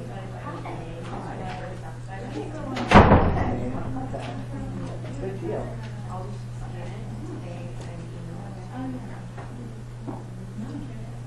All right, we're going to get into pneumonias now. Stats. You guys don't care about stats. Diagnosis. Main thing to remember that with a pneumonia, there has to be an infiltrate associated with it. Otherwise, it's just like a bronchitis, sinusitis. It's just some other random upper respiratory infection. So for it truly to be a pneumonia, we need to see an infiltrate on the chest X-ray. And then two other signs generally, so a fever, some leukocytosis or leukopenia. So the leukopenia would be more commonly seen in an elderly patient that isn't mounting an appropriate immune response, or someone who has a really severe pneumonia in which we've used up all the available neutrophils and they come in and they have a low white count. And then purulent sputum to go along with that. I don't know why I put this box here, but it didn't seem to fit anywhere else, so I just put it here. Antigen test for strep pneumoniae. I think it's kind of important to realize that they are 50 to 80% sensitive and 90%, greater than 90% specificity. So when we do a strep pneumoniae antigen test, since we don't usually get good sputum cultures on pneumonias, it's important to remember that just because that strep pneumoniae test comes back negative, that it's really only 50 to 80% sensitive in terms of seeing whether or not strep pneumoniae is in the blood, whether or not there's antigens for strep pneumoniae. And then Legionella, which we will use to rule in or out an atypical cause, a little bit better in terms of sensitivity and 99% specific. So just things to keep in the back of your mind, that it doesn't necessarily rule out an atypical cause or a strep pneumonia cause for your pneumonias, but does give us a good indicator. So we've got kind of all these different pathways in which we can go through for bacterial pneumonias. So we're going to start by really defining what community-acquired versus healthcare-associated pneumonia is, and then we'll move into community-acquired pneumonia. So when we have a patient that comes in from the community, we're really assessing for 4 or 5 things that would differentiate them from healthcare-associated pneumonia. So hospitalization for greater than 48 hours in the past 90 days, whether they're a nursing home or long-term care facility resident, hemodialysis within the past 30 days, IV antibiotics, chemotherapy, or wound care within the past 30 days. And then kind of a question as to whether or not immunosuppressive states put them at risk for HCAP. So when we look at the guidelines, they don't list immunosuppression, although a lot of studies will use immunosuppressed patients within their healthcare-associated pneumonia patient population. And then nosocomial pneumonia would be anyone admitted for greater than 48 hours and develop pneumonia without any kind of pneumonia-like symptoms when they were first admitted to the hospital. So they didn't have any underlying pneumonia. They didn't have a cough when they came in, weren't febrile when they came in, and then 2 days later received a chest X-ray. So that would have been kind of an incubating community-acquired pneumonia if that were the case. So community-acquired pneumonia guidelines released in 2007. So these are really starting to get outdated at this point, nearly 7 years old. But we can really draw some general conclusions. And in terms of what we're seeing from organisms and pathogens and resistant states, for the most part, those guidelines still stay pretty relevant. So our organisms, the organism that we're most concerned about for community-acquired pneumonia is what? All right, strep pneumonia. So it's at the very top, whether or not they're outpatient or inpatient ICU. Then we've got mycoplasma pneumoniae. It's responsible for about 20% of community-acquired pneumonias. And then Clonidophylla, your other atypical, are responsible for about 10%. And then Legionella comes in third with about 1 to 5% of community-acquired pneumonias being Legionella in nature. And those are really going to be your more severe cases where we see that. What's strep pneumonia's little brother? Flu. So H. influenza would be the next thing we're concerned about, along with respiratory viruses. And then if it's inpatient ICU, our concern for like a staph or a gram-negative starts to be a little bit higher. So we would just kind of watch for those from an inpatient ICU standpoint with community-acquired pneumonia. So mainly strep atypical is going to lead our therapy for community-acquired pneumonia. In terms of looking at a severity index to determine whether or not They do get admitted for inpatient treatment or get admitted for ICU treatment. This is a small validation scale we can use to score what kind of risk they have. So confusion, uremia, respiratory rate, blood pressure, and age. Each one of those is a point. If they've got 2 or more points, likely they need admission into the hospital. 3 or more points, likely need ICU admission. Other things that are going to affect that is can they ventilate? So are we going to have to put them on a ventilator? Likely they're going to go to the ICU. Are they shocky? Likely they're going to go to the ICU as well. Okie Right. When we're looking at therapy, specifically empiric therapy, the main thing we want to do is make sure that we're covering empirically all the pathogens that are of high probability of causing that pneumonia.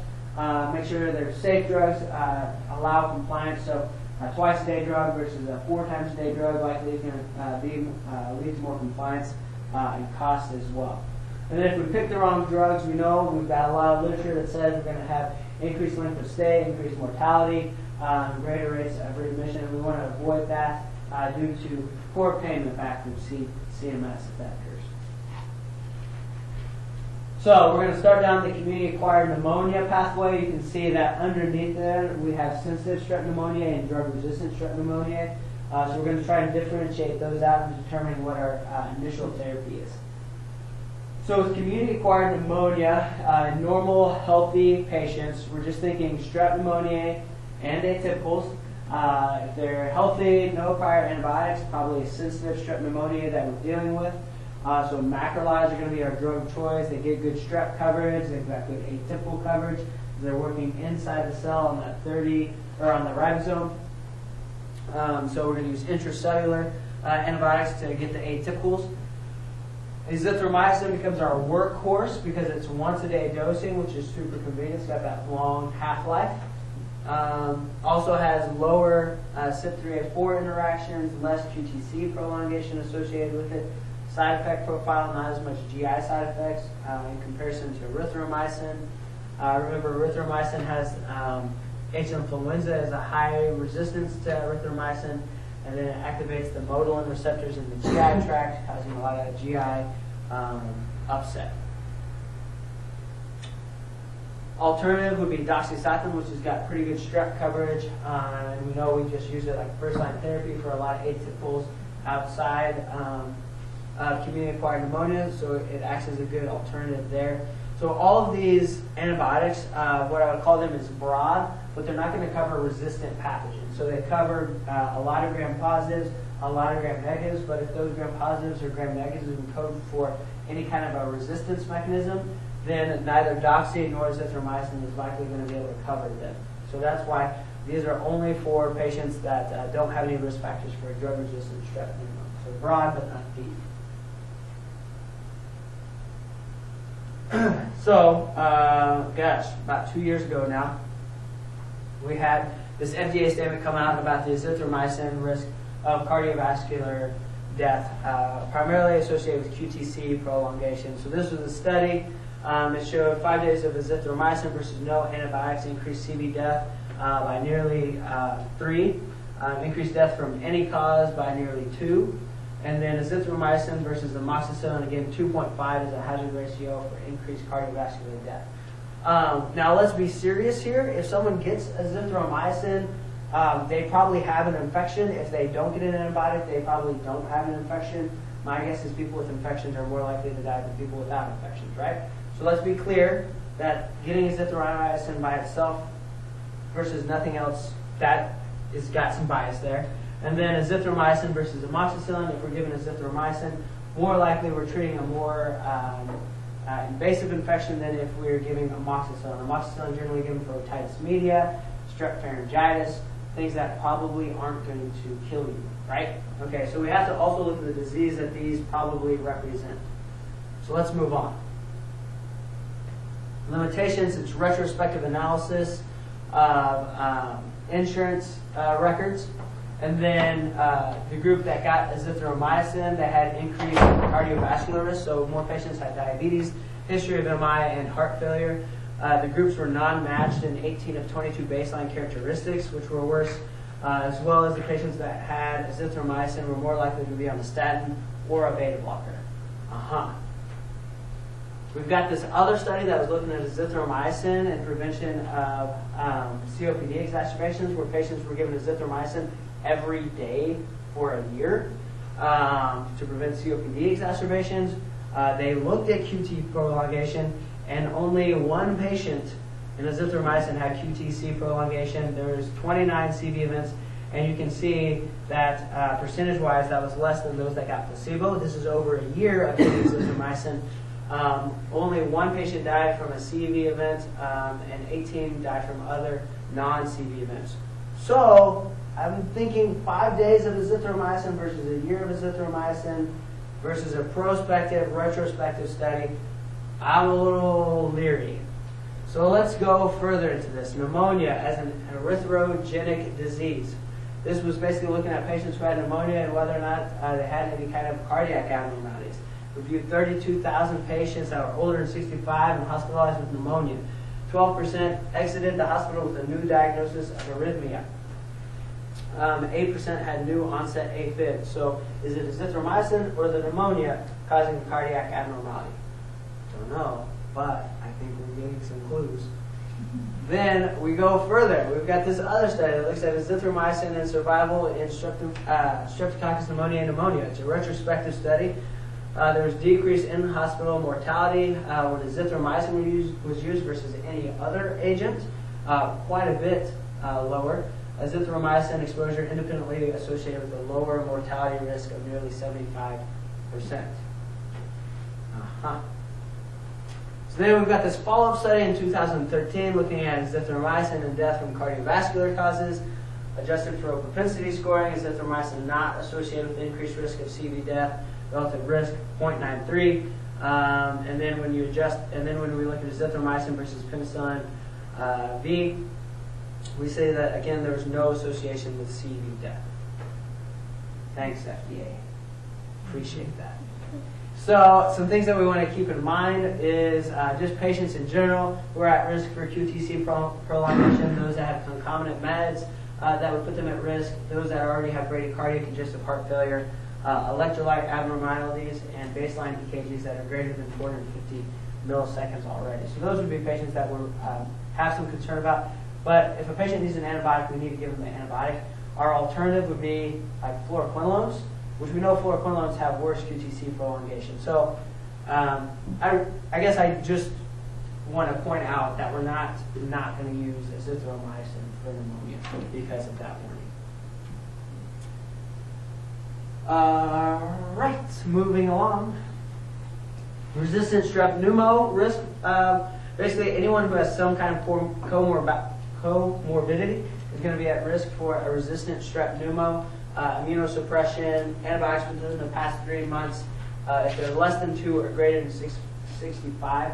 Remember, in less than 2, we haven't had a chance to really build up those memory cells, and as we get older, at 65, we really start to lose those memory cells, so more likely to have a worse infection. But the main thing here is the previous antibiotics within the past 3 months is a risk factor for strep, for a resistant strep. So in those cases, from an outpatient standpoint, we're either going to pick a respiratory fluoroquinolone or do a beta-lactam plus a macrolide just to make sure that we're covering for that resistant strep pneumo, which we're seeing more and more of the resistant strep pneumo. Levaquin, it's always 750 milligrams when we look at a pneumonia. It's like the only drug in the entirety of the guidelines that has a specific dose for pneumonia, and it's 750. So we're making sure we're using that dose for any kind of pneumonia, concentration dependent. And then our beta-lactams, because we're just looking at covering strep pneumoniae, like amoxicillin would be fine, then we don't necessarily need the beta-lactamase inhibitor. Could use cefpodoxime, cefuroxime, any of those would be appropriate choices. Keflex, but it's 4 times a day, so not as compliant. These other ones are twice a day drugs, so it would increase your compliance there. And then plus your macrolide, which is going to give you your atypical coverage because your beta-lactams are acting on the cell wall. Remember, atypicals don't have the cell wall, so they're not going to be active against the atypical pathogens. Fluoroquinolones are active against the atypicals. Hot sauce. All right, so that's the community side for outpatient treatment. So as we head into the inpatient standpoint, we're going to look at those admitted to a general medical floor versus those admitted to an ICU. Medical floor is going to look eerily similar to those that are at risk for a drug-resistant strep pneumo, right? So we've got respiratory fluoroquinolone or beta-lactam plus macrolide. Our beta-lactam is changed. We're going to use IV in this case. So really, Rosefin becomes our workhorse here, 1 gram Q24, easy dosing, reliable coverage of strep pneumoniae. And then pair that up with azithromycin most commonly. When they're admitted inpatient, we don't use the 500, 250, 250, 250. We use 500, 500, 500, 500. So it's the 500 dose for the full course of therapy if they have to be admitted for community-acquired pneumonia.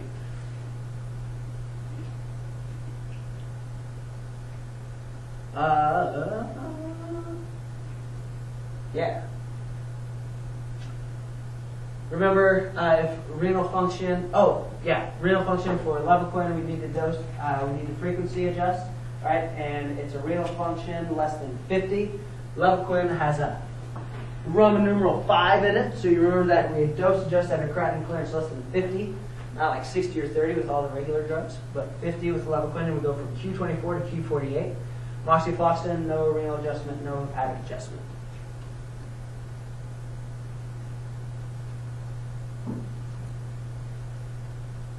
Okay, so same as drug-resistant strep pneumonia treatment, except we're using the IVs.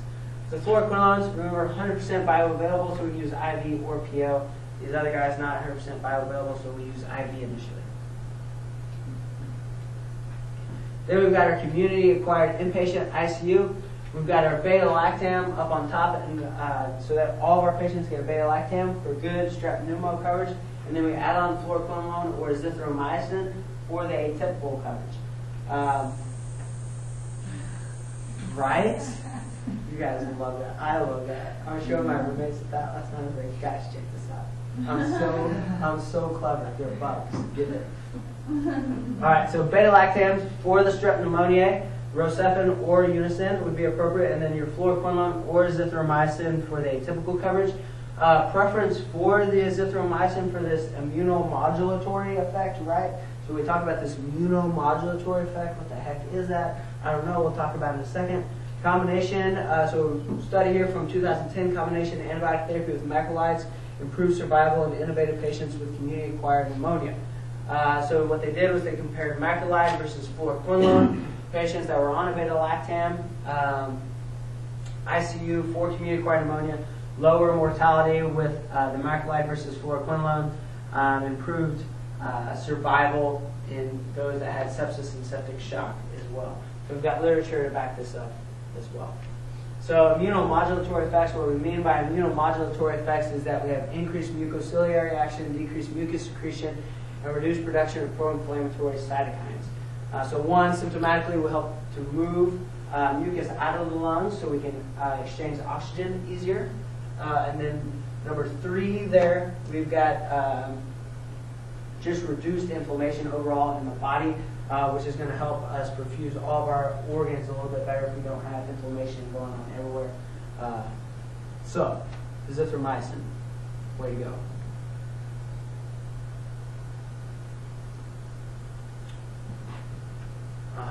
We're back here.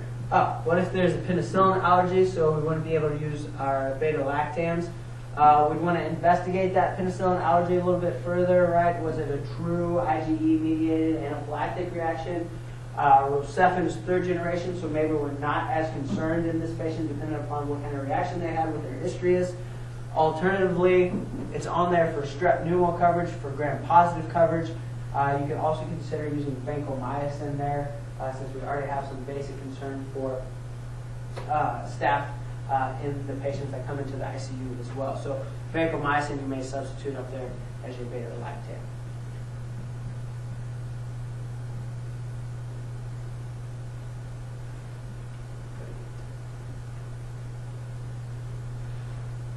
Five days minimum. Generally, that's going to be a 7 to 10 day course, and really going to be dependent upon clinical stability, symptom improvement, how quickly did they improve, and you want to do at least 3 days of therapy after they have normalized from just a clinical symptom standpoint.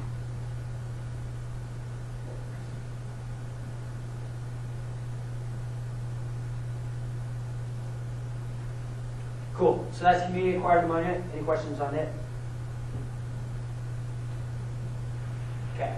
We're going to move into healthcare associated, which basically includes HCAP, HAP, and VAP. These are from 2004, so 10 years ago. Come on, IDSA. All right, so recommends anti-pseudomonal beta-lactam plus MRSA agent plus or minus second anti-pseudomonal agent.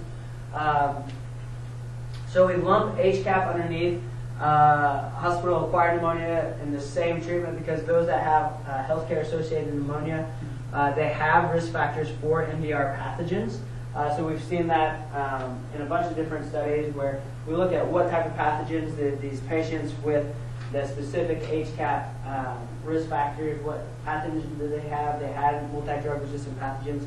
But what's interesting is there's this study done in 2011 where they looked at 28-day mortality, and they found that mortality was higher in patients that were that followed guidelines. So they got 2 anti-pseudomonal agents versus non-guideline compliant patients. So 34% versus 20%. And a lot of this has to do with HCAP treatment, such that a lot of times what you'll see is single coverage of Pseudomonas on an inpatient basis, specifically in general medical floors. And that's because these patients just don't look like they have an MDR pathogen, so the clinician makes the determination that I don't need double coverage. And so it's a less severe patient. But what we see in the guideline compliant patients is probably they looked more severe, so we use double coverage of anti-Pseudomonas. So again, it probably has more to do with what our patient populations were rather than what we were using to treat the patients. But it does bring up this question, like, do we need to be double covering for anti-Pseudomonas in all these HCAP patients? So the HCAP definition is hospitalized for 2 or more days in the past 90 days, nursing home, long-term care facility, home infusion, wound care, hemodialysis, family member, wounds treatment, etc. And then we treat with dual anti-pseudomonal coverage and MRSA. But here's the thing. Those risk factors haven't been validated in prospective trials. They're not really that specific. They can lead to us using too many what do I want to say here? Just too many drugs for cases that don't need it, and increased mortality. So we saw that 28-day mortality was higher in that observational trial. And then what else did I have here? Okay, I don't know what that last one was, but there it is. So there's a study done in 2008 by Kola, who's like, he is the HCAP guy. If you look at any studies done on HCAP, it's got this guy in it. He's either the lead author or he's involved somehow. He's just like, HCAP, I'm on it. You're doing a study on HCAP, I'm on it. So what they found was that you look at those initial criteria, and then you look for additional clinical severity indexes. So do they require mechanical ventilation? Are they an ICU admit? Have they had antibiotics in the past 3 days? Or for more than 3 days in the past 180 days? And what's their functional status? So you do like this scoring for functional status. And if they hit any of those additional risk factors, then you do broad spectrum double anti-pseudomonal therapy. And they saw some better outcomes in that study in terms of patients who didn't meet that additional criteria didn't end up needing additional coverage. So here's the recommendations that came out of that. This is just recommendations from a paper. Again, IDSA hasn't had new guidelines in 10 years. So at this point, we need to start making some of our own clinical judgments. Can't just wait for new guidelines to come out. And so if they meet those additional MDR risk factors, then double coverage with anti-Pseudomonas, and then anti-MRSA. If they don't meet those additional risk factors, then like a respiratory fluoroquinolone or Rocephin plus beta-lactam, beta-lactamase inhibitor. So we really remove our concern for MRSA as well as Pseudomonas in those cases. What?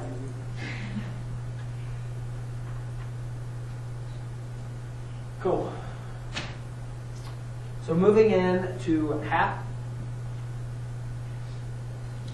Risk factors for hospital-acquired pneumonia. Males are more likely Intubation, ventilation, more likely. Enteral nutrition, in which there's alteration to normal host defenses that can occur. Okay, thank you. And supine body position, so that's why we keep everyone at that semi-recumbent 45-degree angle in the hospital. It reduces risk of hospital-acquired pneumonia by like 3 times, I believe, 2.5 to 3 times. And then stress ulcer prophylaxis, we looked at that preceding. Stress ulcer prophylaxis has an increased odds ratio of like 1.3 something or another. So making sure just those patients that need stress ulcer prophylaxis are on it. So that's someone who's been ventilated, they need additional risk factors. Not every person who comes into the hospital. Great.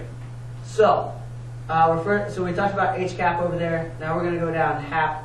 That's a mild case. So these are patients that have been admitted into the hospital for 4 or less days and don't have any MDR pathogen risk factors. So they haven't had any antibiotics in the past 90 days.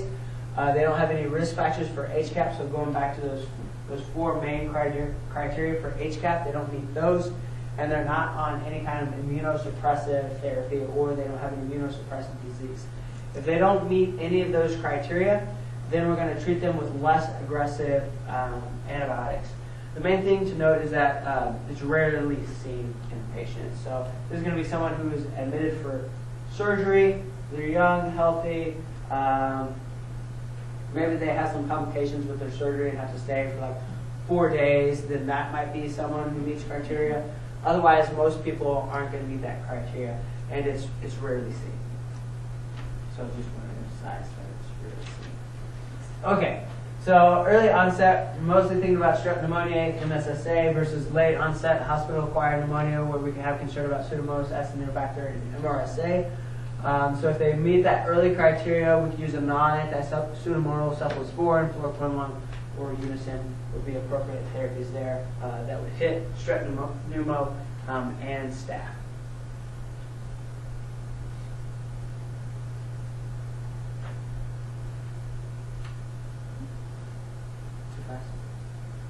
Too soon?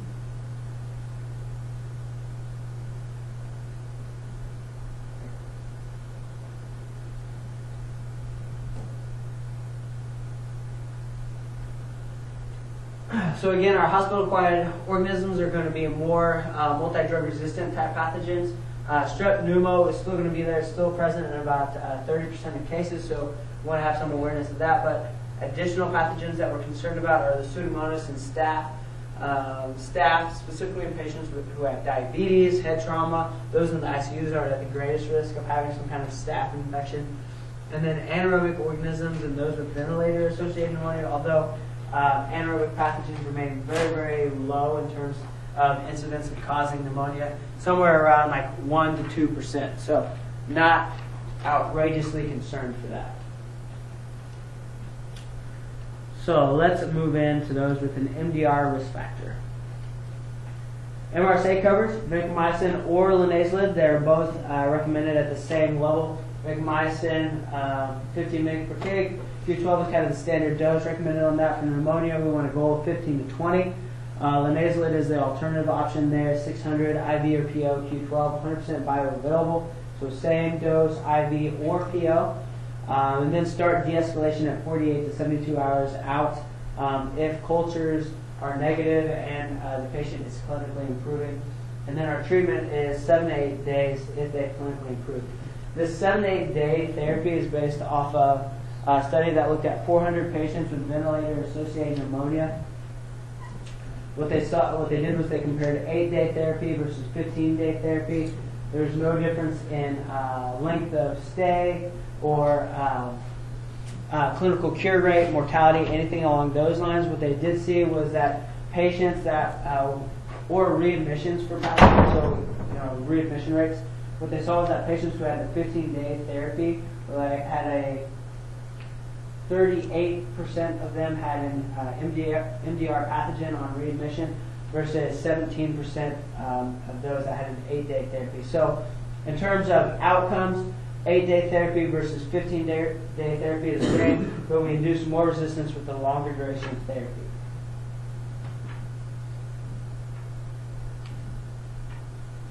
Vancomycin, we talked a little bit about it already. It's that big sugar molecule, so it doesn't penetrate blood-brain very, very well, but it does well into the lungs.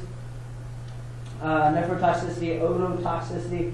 Nephrotoxicity really more associated with the old product that had a lot of impurities in there. We don't see it as much anymore. Just high doses may contribute to it, but it has more to do with what is co-prescribed with it. Is it with aminoglycosides, zosyn, loop diuretics that can increase the risk of nephrotoxicity? Did they go get contrast? So are they an increased risk for contrast-induced nephropathy? And then we dose adjust the frequency based on renal function, because just like macrobid, it's actively secreted out of the body. So the lower the renal function is, the less we're going to be able to actively secrete the drug out of the body. So that's why we do the dose adjust for renal function.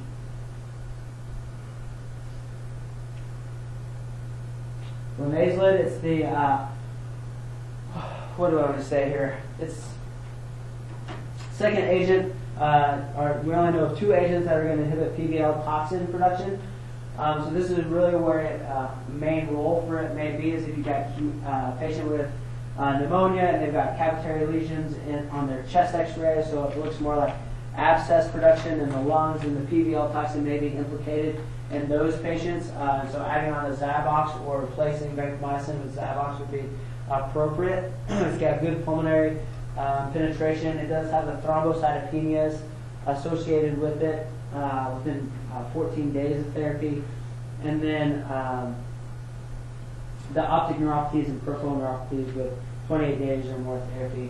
Serotonin syndrome, although we don't see it clinically in indication for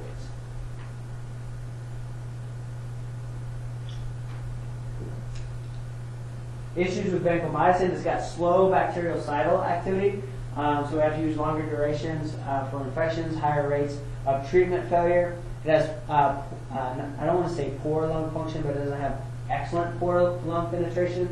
Its L concentrations are about 5 to 25% of serum, and currently we don't have any data to correlate ELF with outcomes, but it is something that concerns us, that the lower lung concentrations. Then we got the drug monitoring that can be timely and costly. MIC creep, we're seeing more and more MICs come back closer to 2 or at 2, and we know that at higher MICs our rates of mortality go up. Specifically for nosocomial pneumonia, we have that evidence, and it's an independent predictor for poor response. And then efficacy and toxicity, so we're going to need higher doses, which higher doses induce more nephrotoxicity. So we put all those things together, and we come up with this clinical controversy of whether or not vancomycin should be replaced with Zabox, right? So we've got a randomized controlled trial, hospital-acquired pneumonia and healthcare-associated pneumonia due to proven MRSA. You can see that the success rate pretty close to the same, but statistically better for linezolid. In this study, vancomycin dose adjusted to achieve target trough, so that's a good thing. We were using appropriate doses, most likely. Linezolid was statistically superior in terms of end of treatment clinical outcome, as well as microbiologic outcome at the end of treatment and end of study. But there was no difference in all-cause 60-day mortality or adverse drug events, and actually nephrotoxicity was more common with vancomycin. So this would certainly lead us to think linezolid is going to be superior over vancomycin for patients with proven MRSA. So not empirically, but with proven MRSA. We have a meta-analysis here that came just this year, or just this past year. It includes that previous study. So 9 randomized controlled trials for HAP, rates of death, clinical response, microbiologic eradication, and MRSA eradication. There's no difference. Additionally, in most of these studies, they just did the 1 gram Q12 dosing, so these weren't dose adjusted based on trough levels. Higher rate of GI effects with Zabox, no differences, thrombocytopenia, acute kidney injury, or drug discontinuation due to adverse effects. So it remains a controversy. We still have data that says probably no difference in terms of outcomes, vancomycin versus Zabox. The thing to really consider on that last study is these were proven MRSA pathogens. Most of our MRSA is community-acquired MRSA. 98% of our community-acquired MRSA has the PBL toxin. If that's the case, Zyvox is going to be your superior drug because Zyvox doesn't inhibit that PBL toxin production. So that's where we could see that difference in terms of short-term clinical outcomes, but not long-term 60-day mortality that was noted in that past study.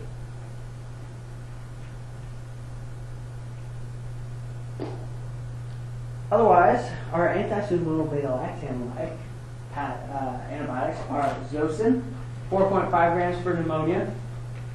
Keep that in mind. Cephalosporins, cefepime, and ceftaz, and then our carbapenems, imipenem, meropenem, and durapenem.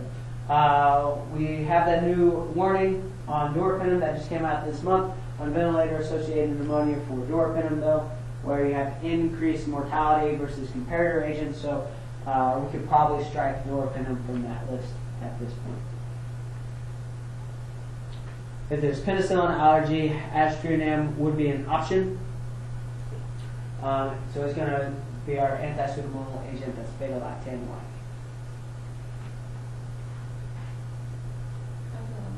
The dose for the Zosyn, is that higher for lung penetration or is that higher for pseudomonal activity? That's a good question. I do not know. I think it's probably Pseudomonas because it's got to get through that lipophilic foreign into the gram-negative, and so we probably just want higher concentrations specifically for Pseudomonas because we will treat community-acquired pneumonia at lower 3.375 doses. So I think it has more to do with the pathogen itself. I'll double check on that though. I don't know off the top of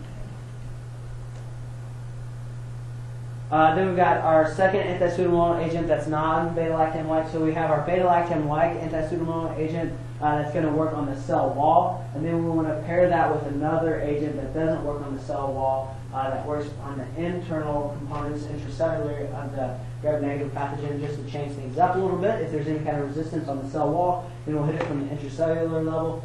So levofloxacin, ciprofloxacin would be our agents there. You can use a 400 Q8 on the Cipro for severe cases in which you're covering for Pseudomonas. So this would be like an ICU patient with shock. The Q8 dosing would be appropriate. Remember, Cipro has better anti-pseudomonal activity and affinity than does levofloxacin. Our aminoglycosides, good drugs. We'd just be scared of them for some reason. I know there's some institutions in town that rates of Pseudomonas resistance to Levaquin and Cipro are so high that aminoglycosides are standard double therapy. In those cases, like cefepime, gentamicin, cefepime, tobramycin. Use the once-a-day dosing on these guys, and they're really easy. Honestly, they're not that bad. Actually, probably easier to dose than vancomycin in a lot of cases.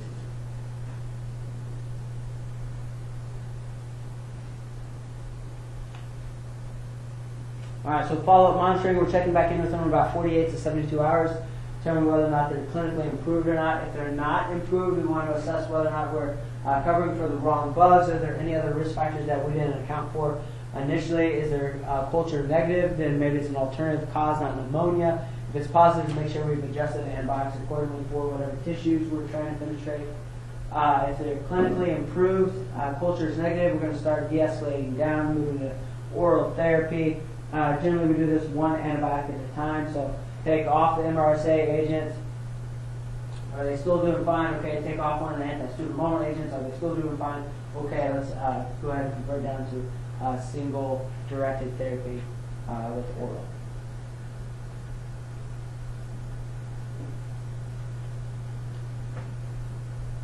Questions on pneumonia?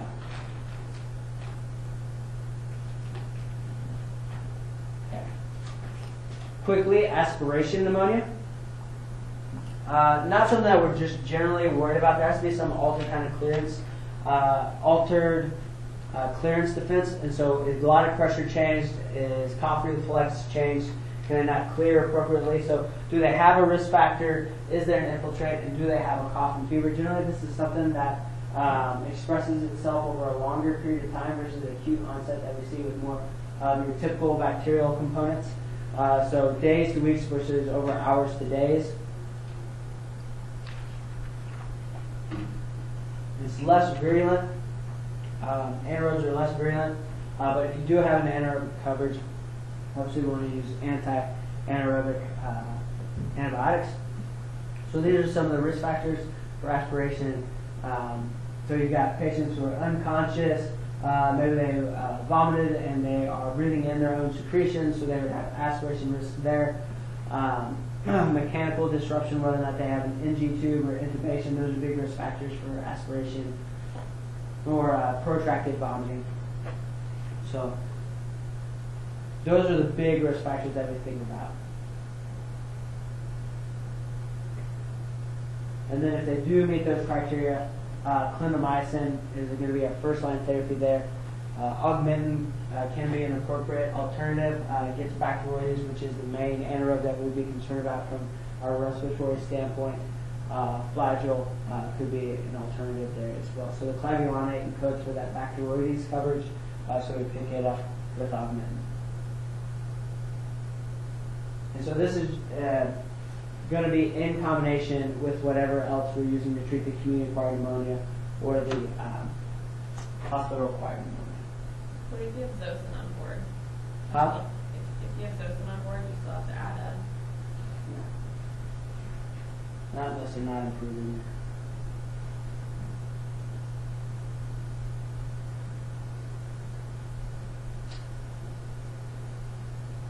All right. This is going to be a little bit quicker. Get into sinusitis. Everyone doing okay? Do we need a couple minute break? All right. Here we go. Sinusitis.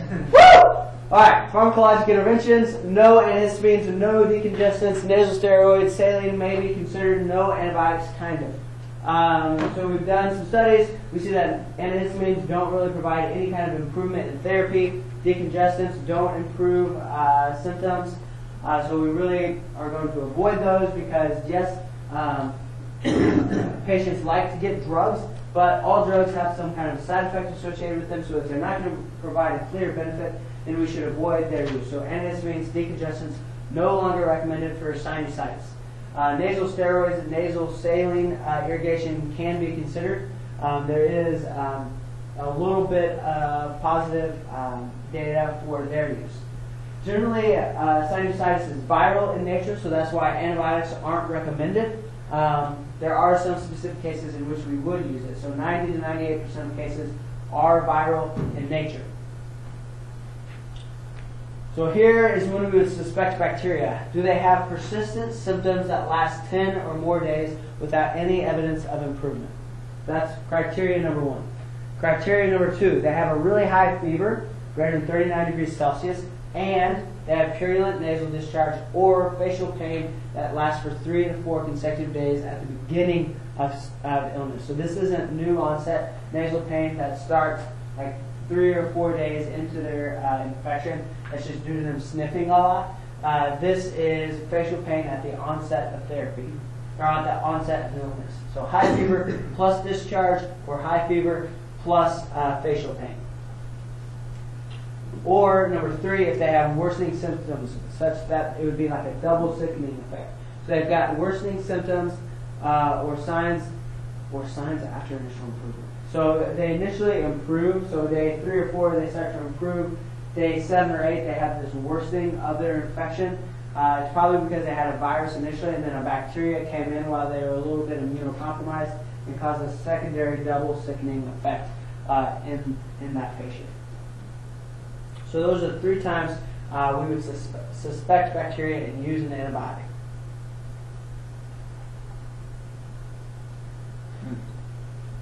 Remember, fever, 102 degrees Fahrenheit, not 98.6. All right, so here is where the antibiotic recommendations change from amoxicillin to augmentin. due to more H flu being associated with it, more MCAT being associated, not so much strep pneumo. So a change in the resistance pattern, the pathogen pattern, and that is primarily due to using all that awesome pneumococcal vaccination. So we see less pneumococcal upper respiratory infections, and we see more H. influenzae and more Xella catarrhalis. So we need to have our beta-lactamase inhibitor on there to help with the beta-lactamases that those pathogens encode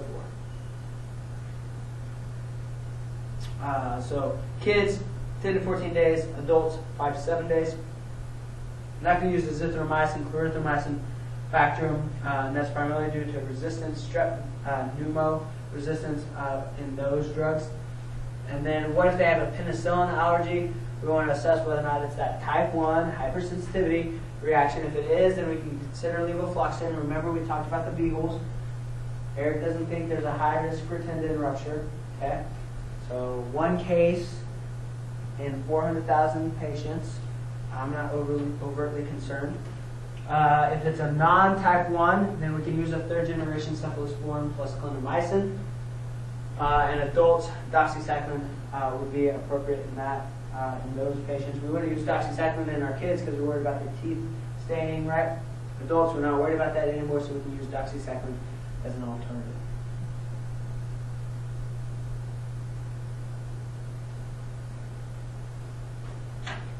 Cool.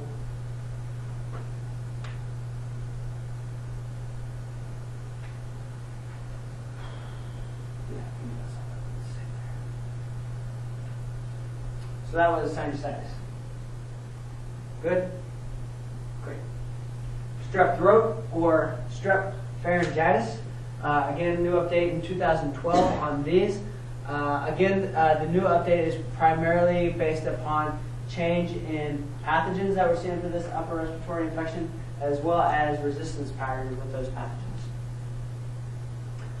Always want to differentiate viral versus bacterial. Viral, cough, runny nose, hoarseness, mouth sores. That is going to be more of a viral type presentation versus bacterial. We've got sudden onset pain, swallowing hurts, and fever. Okay, so fever is going to be the main differentiator here. You're not going to see fever with viral strep throat. With bacterial infection, you're going to see fever. We can do the rapid antigen diagnostic test, or just the rapid strep test, right? To confirm whether or not antibiotics need to be prescribed. If antibiotics do need to be prescribed, let's see here. We've still got penicillin at the top of the list, or amoxicillin, because strep pharyngitis it's a group A strep, which maintains that really high degree of susceptibility to our penicillins and amoxicillin, so we're not concerned about resistance there. We can still use those agents. Azithromycin, cephalosporin, there's just no need to use those. They're just going to induce more resistance with our strep pneumoniae when we do have to treat it later. Alternatives, if there is a penicillin allergy, you can see what do we got here? You've got clindamycin down the road, and so clindamycin would be your alternative agent if you did have a penicillin allergy.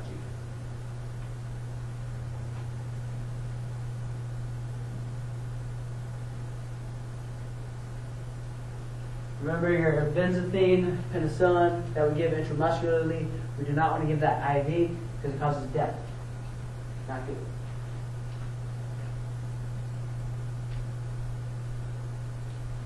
Oh, yeah, there it is. For individuals with penicillin allergy. Cephalexin, ceftriaxone, clindamycin. So you can see that even the guidelines aren't recommended about this penicillin allergy and using cephalosporins in penicillin allergy patients. All right, good. Does that make sense so far? Yeah. So group A strep, not worried about penicillin resistance. It's strep pneumoniae that has the penicillin resistance. So 2 different types of strep there.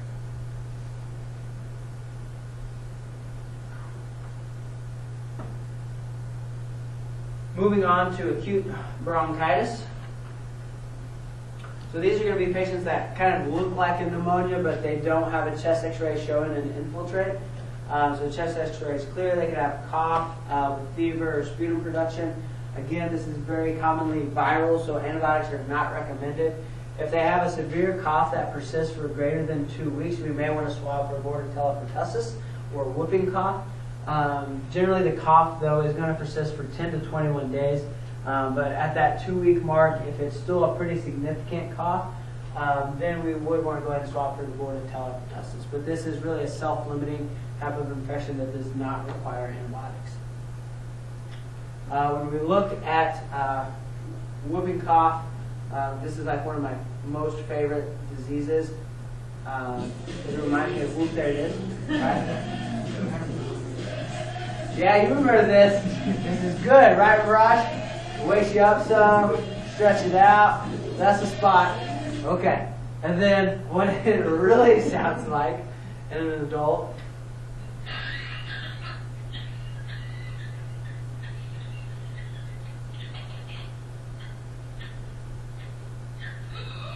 Okay, so you got the paroxysm, the whoop at the end of it. The paroxysm is the chronic exhale of cough, and then the whoop is during the deep inhalation, and then you've got the post-tussive vomiting once they finally regain their breath. So they take this really deep inhalation, presses down on the diaphragm, presses down on the gut, pushes pressure back up on the esophagus, and then sometimes there's vomiting associated with that. And then in children, it becomes like really worrisome. It doesn't sound very nice at all, but we're going to listen to it anyway.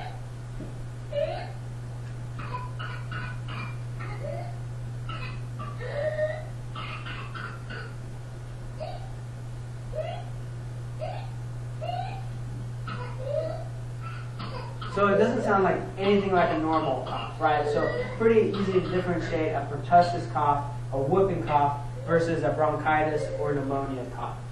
And then you can remix it, which is the best.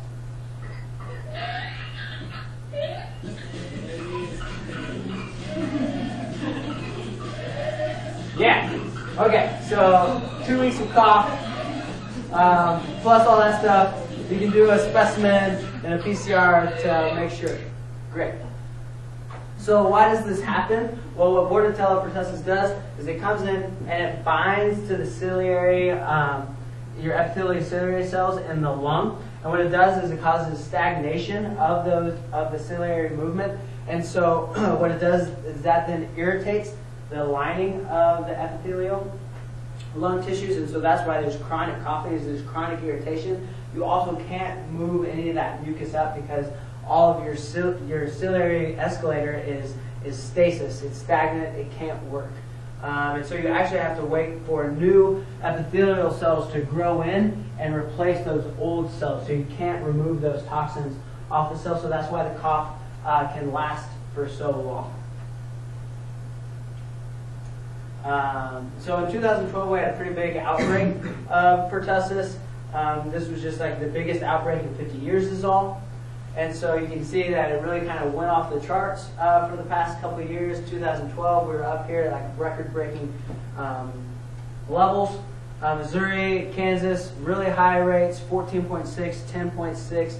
National incidence was 9.3 per 100,000 persons. So we were really repping it out. We were bringing the average up. Okay. So this was 2012 to 2013. We decreased both in Kansas and Missouri, so yay us.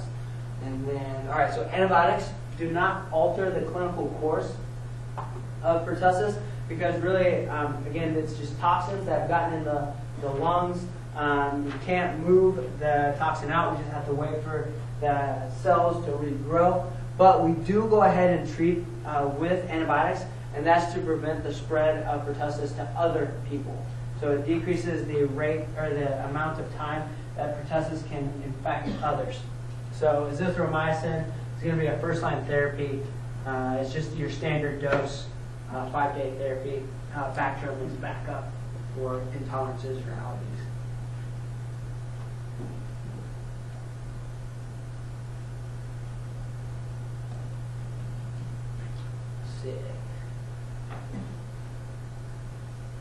Moving into acute otitis media, we're looking at ears. So diagnosis-wise, acute onset of signs and symptoms.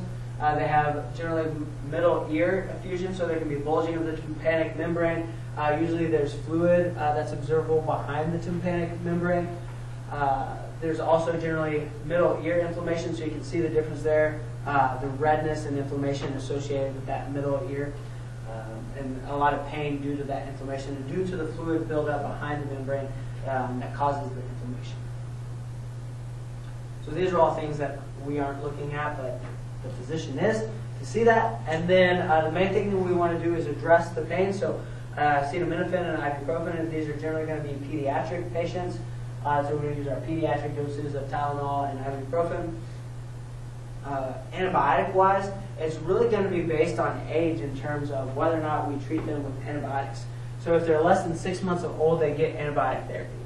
If they're 6 months to 2 years, it's going to depend upon the severity of the illness. So in a non-severe case, we're just going to let it ride out for a few days and see if they start to improve on their own. I think it's like 75% of patients will just have clearing of the infection on their own without antibiotics. So if that's an option, we're going to go ahead and let them do it if they have a severe infection. What did I say there?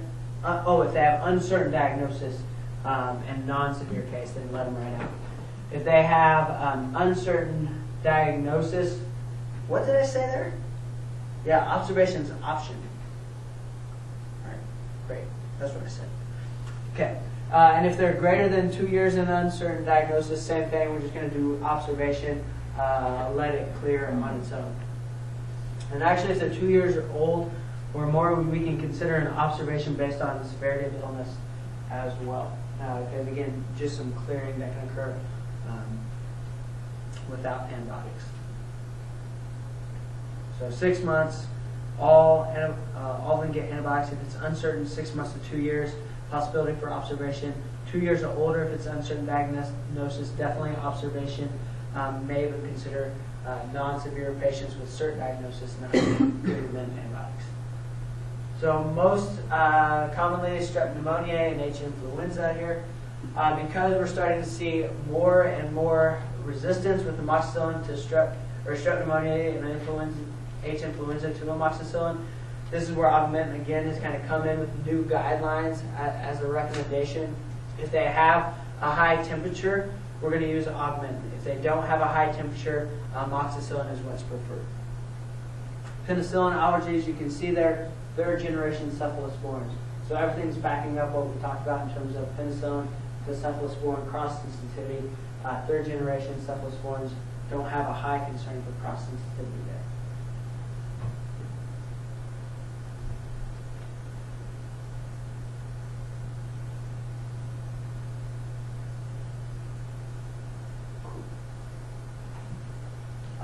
If it's adult patient, same drugs, different doses, same concerns.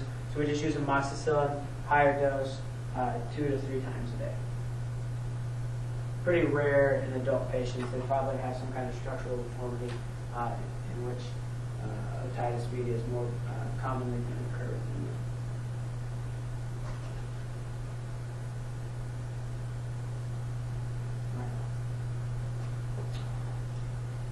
So this is going to start us in the skin and soft tissue infections. Let's hold up here and take a 10-minute break and come back at 3.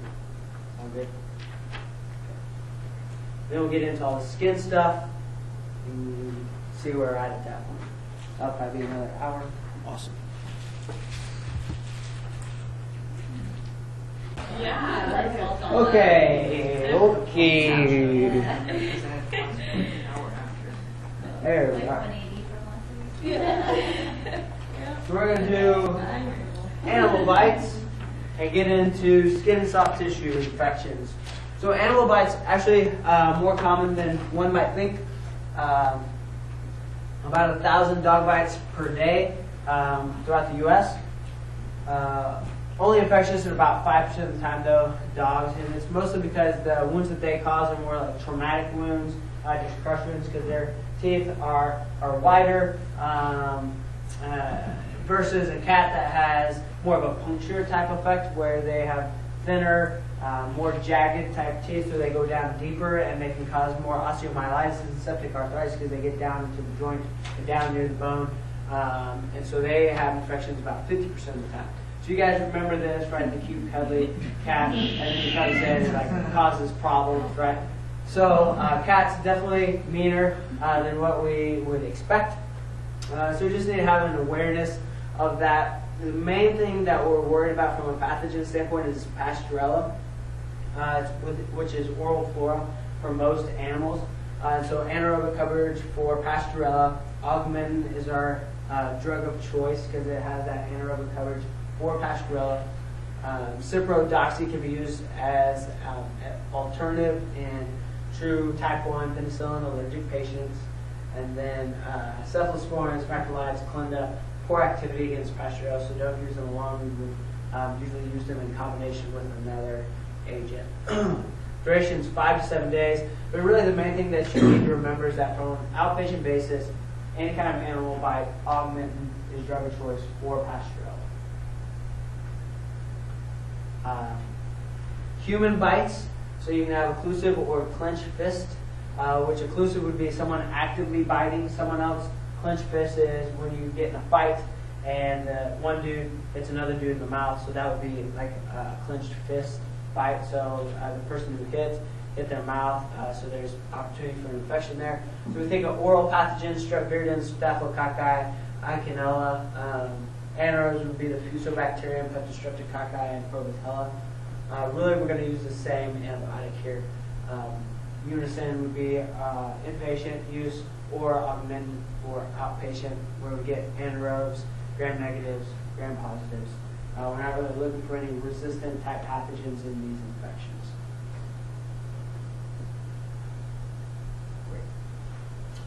Okay, skin and soft tissue infections. Skin is really good at defending us against infections. Remember, we've got these sebaceous glands on the outside of the skin that secrete oils onto the surface of the skin that break down pathogens that we come in contact with. Also, they're very tight. The epidermis is very tight, unless we get dry skin, and then there forms cracks where pathogens can't get through. Otherwise, it's a very solid type of barrier to infection. Let's see. Continuous renewal is also helpful. So we're constantly renewing our epidermis. So as skin sloughs off, so does bacteria that may be attached to that skin. So a majority of infections are due to some kind of disruption of our normal defenses that we have intact. So is there some kind of puncture, abrasion, wound? Is there an underlying disease that reduces blood flow to the skin, so there's skin breakdown as well? Cellulitis is described as a spreading infection, warm erythematous. There's pain there, some predisposing factors. It's also important to note that it's usually unilateral. So bilateral skin infections are vastly infrequent. If you have someone that's described as having bilateral lower extremity lymphedema, then they probably have lymphedema, not cellulitis. All right, so a true cellulitis case would be unilateral, warm erythematous pain. Predisposing factors could be diabetes, peripheral vascular disease, any kind of cutaneous damage that we just talked about. So there's a disruption of normal defenses that occur. So diabetes, skin breakdown, as well as neuropathies that can lead to not knowing that you've got some kind of trauma in the lower extremities. So damage and disruption is really the takeaway point here. Otherwise, we're not going to get skin infections.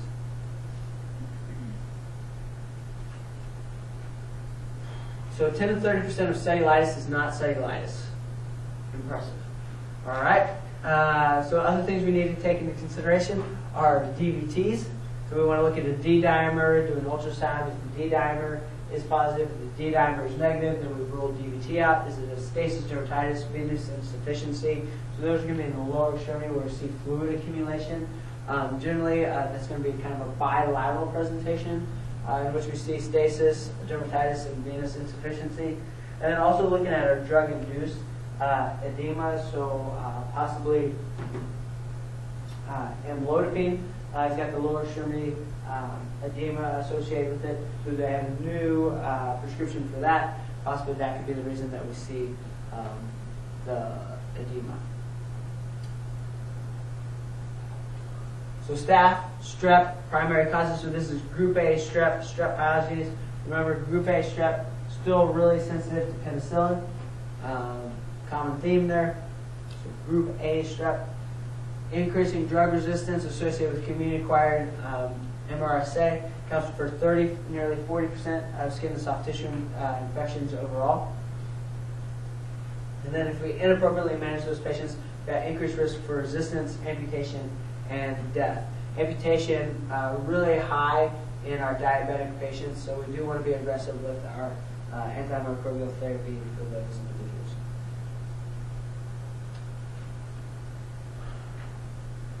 Yep. So Staph aureus accounts for about 51% of positive cultures, even though our cultures are only yielded about 5 to 20% of the time. With cellulitis, the thing that becomes very difficult is you can't just swab skin. You actually have to have drainage in order to swab for cellulitis. So if they have a non-draining wound, then we really need to be doing an IND in order to get a swab in those cases. So we need to get in and get actual bacteriologic purulence. If it's a non-purulent infection, then we're not going to be able to swab that. We're not going to have cultures in those patients. And that may lead to why we see so much Staph aureus, is because that's really the primary infections that cause drainage. And so those are the only infections where we're going to be able to swab and get cultures back.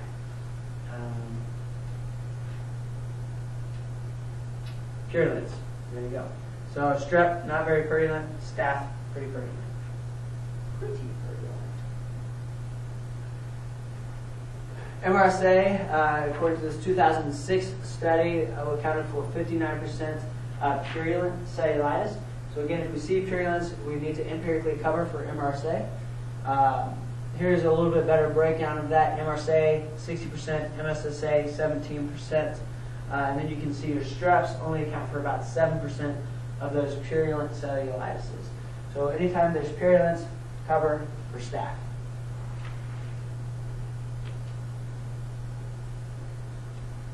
Here was a study, 2010, that looked at non-culturable cellulitis. So these are non-purulent cases of cellulitis. Beta hemolytic strep, which is, again, your group A strep or strep pyogenes. 73% of those non-culturable cellulitises were due to beta hemolytic strep. So if you've got a non-culturable case, it's most likely a strep that we're worried about. So we need to take some of these things into consideration in our empiric therapy, especially from an outpatient basis. On an outpatient basis, there's no drainage or purulence associated with that cellulitis infection, then we need to do like a low-level augmentin or amoxicillin as our treatment there, because the chances that it is MRSA or staph are pretty low. So erysipelas is really the disease, the skin disease associated with strep infections. There are sharply demarcated, defined margins when we're thinking about erysipelas or strep infections versus staph infections, which are really diffuse and spread out. They don't have defined margins associated with the cellulitis. So here we can see a really defined margin right along here, this infection. So that would be more indicative of a strep infection. You see not any purulence associated with this infection. Again, nice defined border here. So we would probably think this more erysipelas or strep in nature. Versus cellulitis, no distinct anatomical features.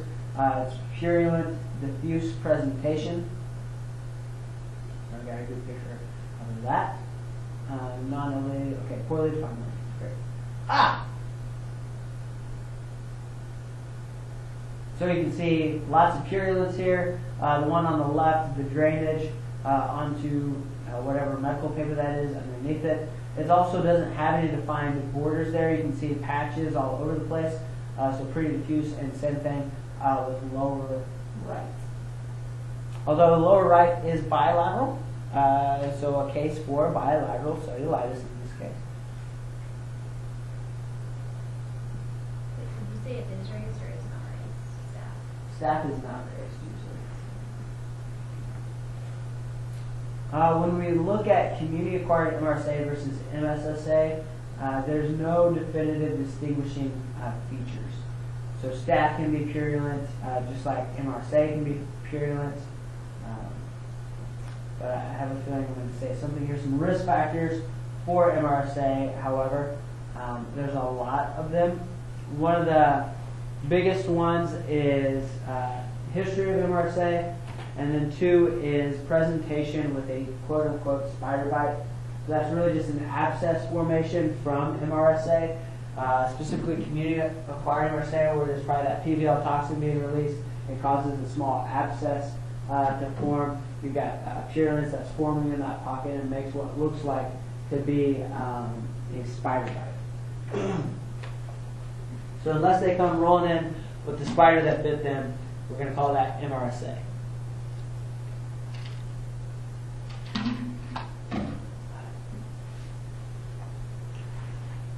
So, we said this, 59% community-acquired MRSA. It codes for Panton, Valentine, leukocidin 98% of the time. So what happens?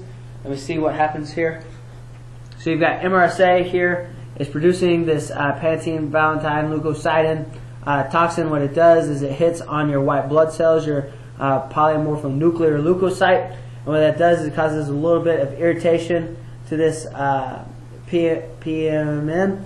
And then what happens is it causes it to release all these proteins, these inflammatory mediators like cytokines, and they come down and they cause irritation here on the skin, or they can directly act on the epithelial cells to cause irritation and breakdown as well. So what our PVL toxin inhibition does is that because those drugs act intracellularly, they inhibit protein synthesis. They inhibit the synthesis of those toxins from even being produced and then released from Staph aureus. So that's why Clinda and Zavox do that.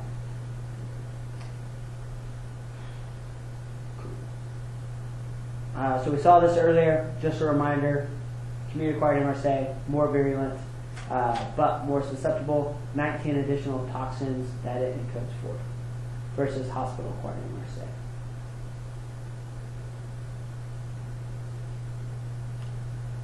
In terms of treatment on an outpatient standpoint, if they don't have any systemic signs, so they don't have a fever, they don't have a white count, and it's just a small, mild abscess, generally incision and drainage is appropriate, plus or minus antibiotics. So it's not definitive that you have to use antibiotics if they don't have any systemic signs and it's a small abscess. Now, if they do have systemic signs, there's a good amount of purulence, it's a larger abscess, that's when antibiotics are added on there. And the route is really based on severity. If it's a moderate case that you can treat outpatient, orals are fine. If it's a severe case, usually we're going to start with inpatient therapy using IVs and then transition over to orals on discharge. But always IND anytime there's an abscess.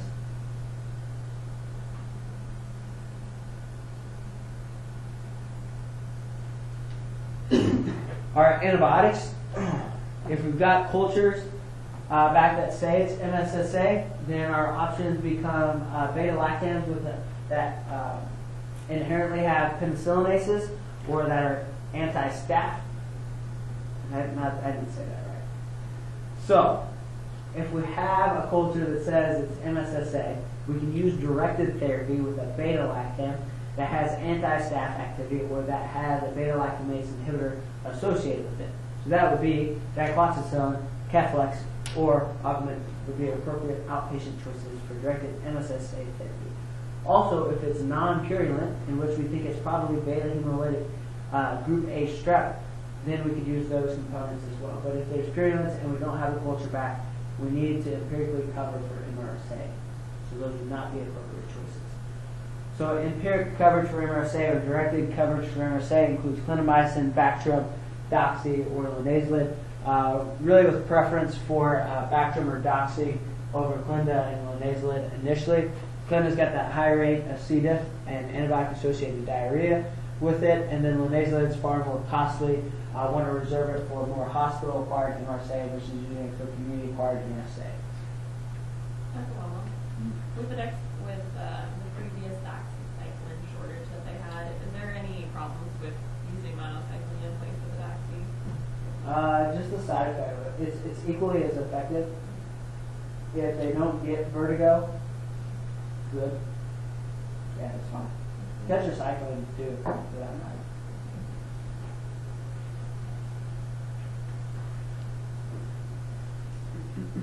Fluoroquinolones, no. Too much resistance. Like 30% susceptibility as well. And then 7 to 10 days. If it's real mild case, 5 days is fine, but generally 7 to 10 days for cellulitis.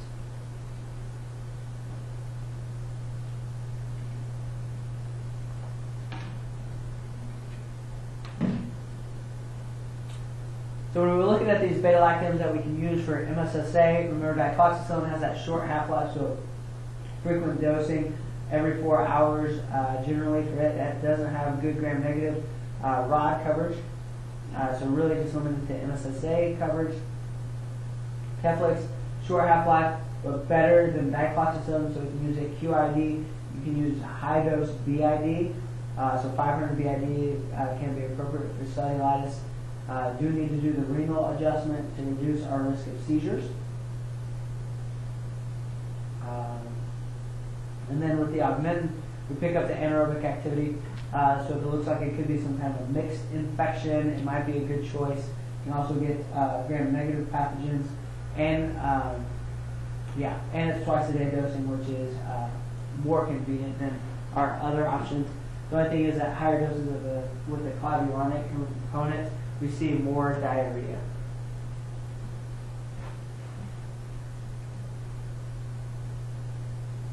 Bactrim, we basically talked about it pretty in depth earlier, but pretty reliable coverage of community-acquired MRSA, good bioavailability.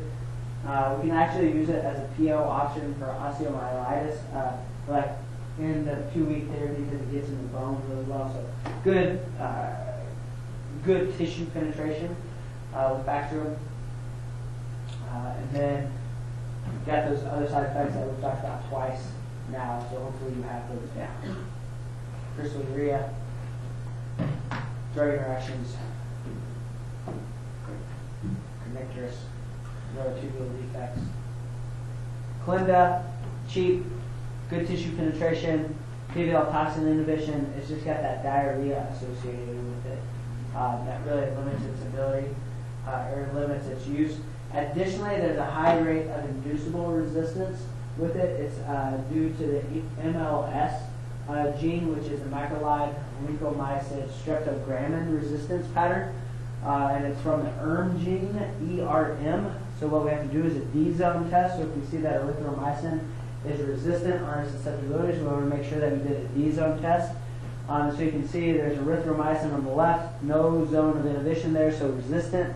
On the right is clindamycin. You see a nice zone of inhibition there, but there's blunting on the side closest to the erythromycin. What it does is forms that real pretty D there, so that's why it's called a D-zone test. So you've got this inducible resistance pattern. So patients that, or staff that encodes for the gene, what you'll see is the first 24 to 48 hours, the patient will respond to clindamycin, but then they'll have a worsening at day 3 or 4. So that's why we do this test initially before prescribing clindamycin.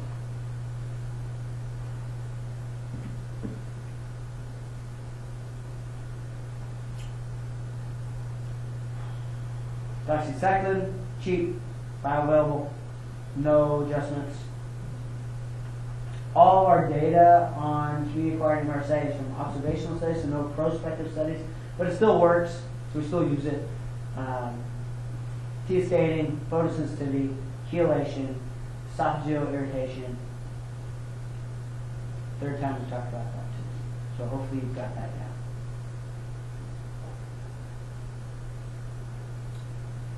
All right, then Zyvox, again, it has the PVL toxin inhibition, known kind of for renal adjustment, prolonged therapies. Again, we talked about this for the third time now, myelosuppression, CBC weekly. If you're going to use it for prolonged therapy, so if you're using it for an osteomyelitis, we want to check those weekly. Peripheral neuropathy, optic neuropathy, with prolonged therapy is greater than 28 days as well. And then serotonin syndrome. Again, I can't remember what the stat on it was, but there was just a paper that came out in the last 6 months that said clinically in terms of case reports have been minimal to non-existent. So whether or not we truly need to worry about serotonin syndrome from out in real world perspective is questionable at this point. Do we really need to hold SSRIs for 2 weeks and then start the Zyvox? It seems impractical because it is impractical, so should we just monitor more? Probably. Antibiogram, we don't care. Moving on. Okay. Inpatient. These are patients with more local symptoms, and they also have systemic symptoms. So they've got the hypotension, elevated serum creatinine, fever, deep abscesses. So we use IV therapy, vancomycin, first line. We've talked about vancomycin already. I'm sick of vancomycin. I don't want to talk about it anymore. Daptomycin can be used as an alternative. It has great tissue penetration, great for bacteremias. The daily dosing is really convenient from an outpatient standpoint and inpatient standpoint. You don't have to monitor levels. It is renally adjusted. So it's concentration dependent killing. So we adjust the frequency, not the dose. Monitor for the rhabdomyolysis and myalgia, so CPK at baseline and every week, and hold statins while they're on it.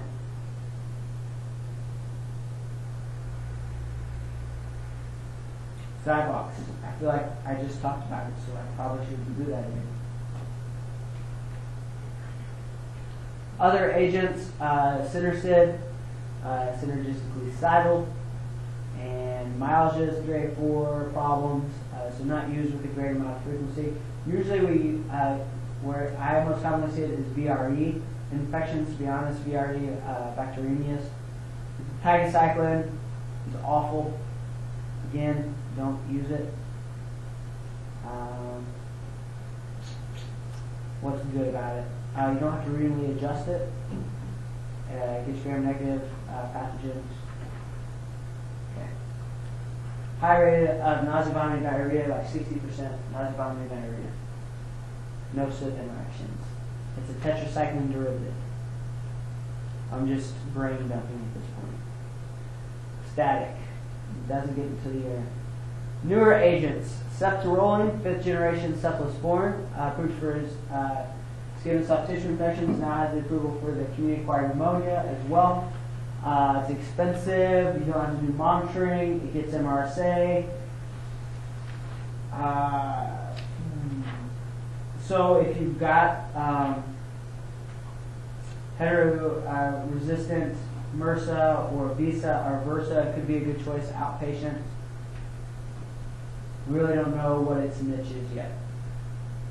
Telebacin, it's got the REMS for pregnancy, so making sure all women that could become pregnant, we check, do a pregnancy test.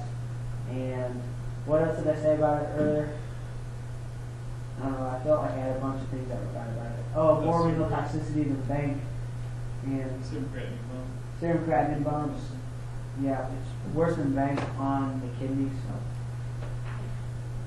Anyway, there we go.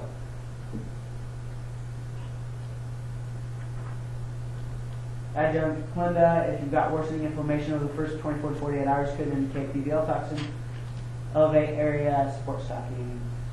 Wonderful. Support stockings are going to help with lymph movement, elevation, gravity, getting the lymph moving as well. So, outpatient, treat for strep and regular staph, cefalexin, difoxazone, Clinda possibilities. Community-acquired neurocyte, Clinda, bacterial toxi, linezolid from an outpatient standpoint, and then hospital, bank, Zyvox, Dapto, Telebacin.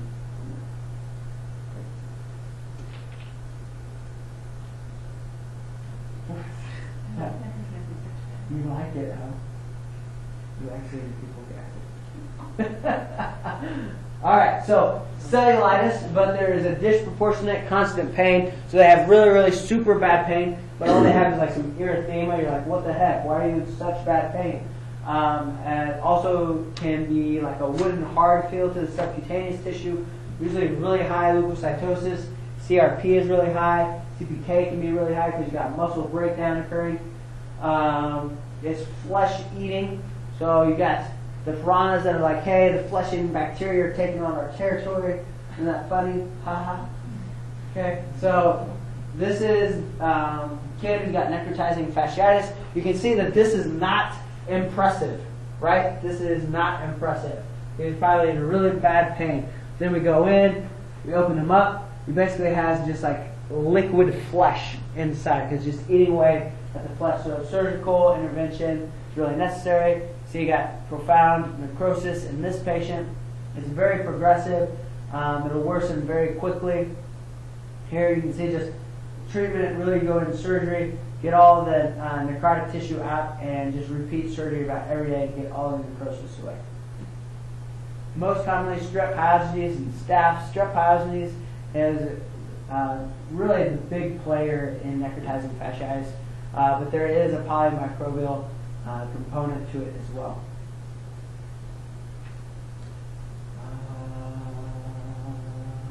Injection drug users may be more concerned for gram-negative pathogens. Treatment, surgery, very important. Without surgery, 100% mortality. That's very important. Really quick progression of this infection. We don't have really great guidelines on what therapies to use, but vancomycin for MRSA, Clinda for anaerobic and toxin inhibition, and then fluoroquinolone generally is your third agent to get gram-negative pathogens. So vanc will get the strep, Clinda will get strep plus anaerobes plus toxins, and fluoroquinolones will help with any kind of gram-negative pathogens that could be there.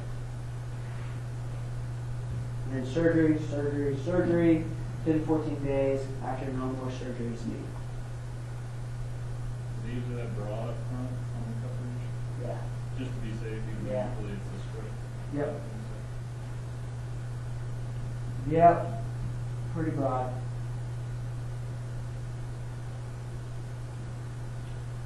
Diabetic foot infection. Woo. All right. Generally polymicrobial.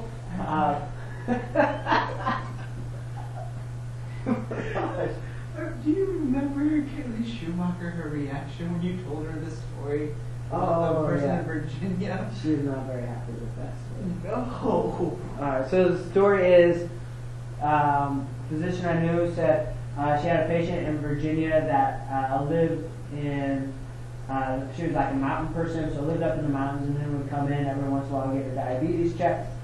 And this one time she comes in and she stinks really, really bad. And so the physician goes in there and is like, you stink really, really bad. And he's checking her, doesn't see like any infectious. Goes to take off her boot. And as she takes off her boot, her entire foot comes off inside of her. That's the response. And here's Caitlin's reaction. Yeah.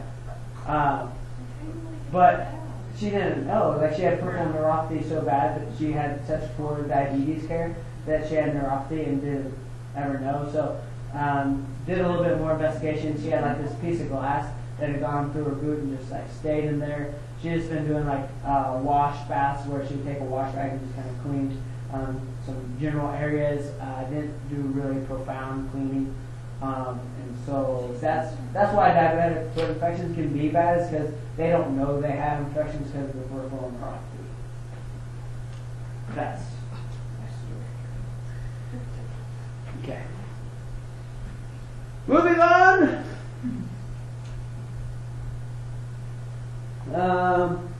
Okay, so that's what a diabetic foot infection would look like. Generally, you can probe to bone, so there's a lot of osteomyelitis associated with diabetic foot infections.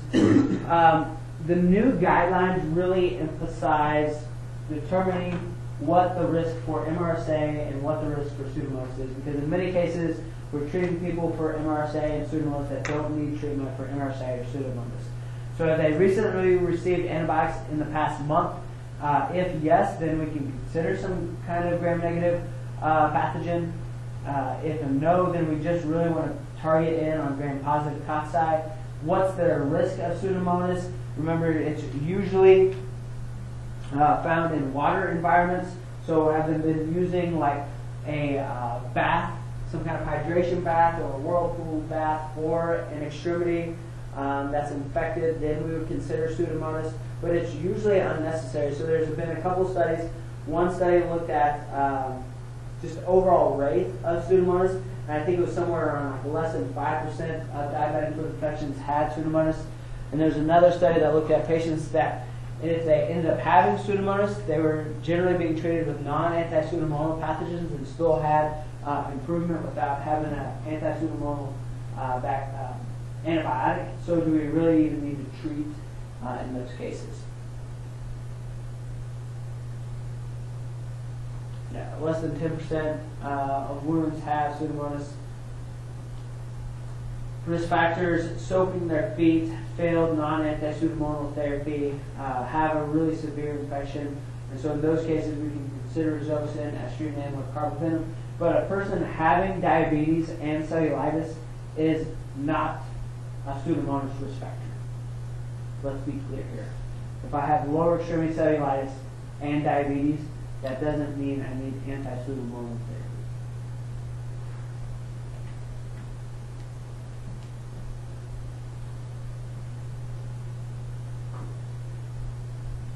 MRSA, prevalence a little bit higher, 5 to 30%. Again, we want to look at risk factors, previous hospitalization, presence of osteo, so can you probe the bone or is there evidence of osteomyelitis, previous history of MRSA or the nasal carrier. So we just want to be a little bit more judicious with our MRSA coverage and anti-Pseudomonal coverage with diabetic foot infection. And that's really what these new guidelines on diabetic foot infections emphasize. Get a good history, determine whether or not that's really necessary. Mild infections, oral therapy. Moderate infections, oral therapy. You can see our length or duration of therapy is longer for diabetic patients because they've got poor vascularization to that tissue, right? And so we're going to need a more prolonged therapy to ensure we get adequate concentrations, adequate clearing of the pathogen versus like our 7 to 10 days with the normal patient who has cellulitis. Severe infections, we're going to start with IV and move to oral, and that therapy is going to be 2 to 4 weeks. If there's bone or joint involvement, then that's going to be a 3-month therapy, just like osteomyelitis, where we're doing 6 to 8 weeks. If you do amputation, duration is going to be dependent upon what kind of clearance or how did we do with the amputation. So is there any residual infected tissue or not? Is there residual infected bone? Then we're going to have longer rates of therapy versus no infected residual tissue.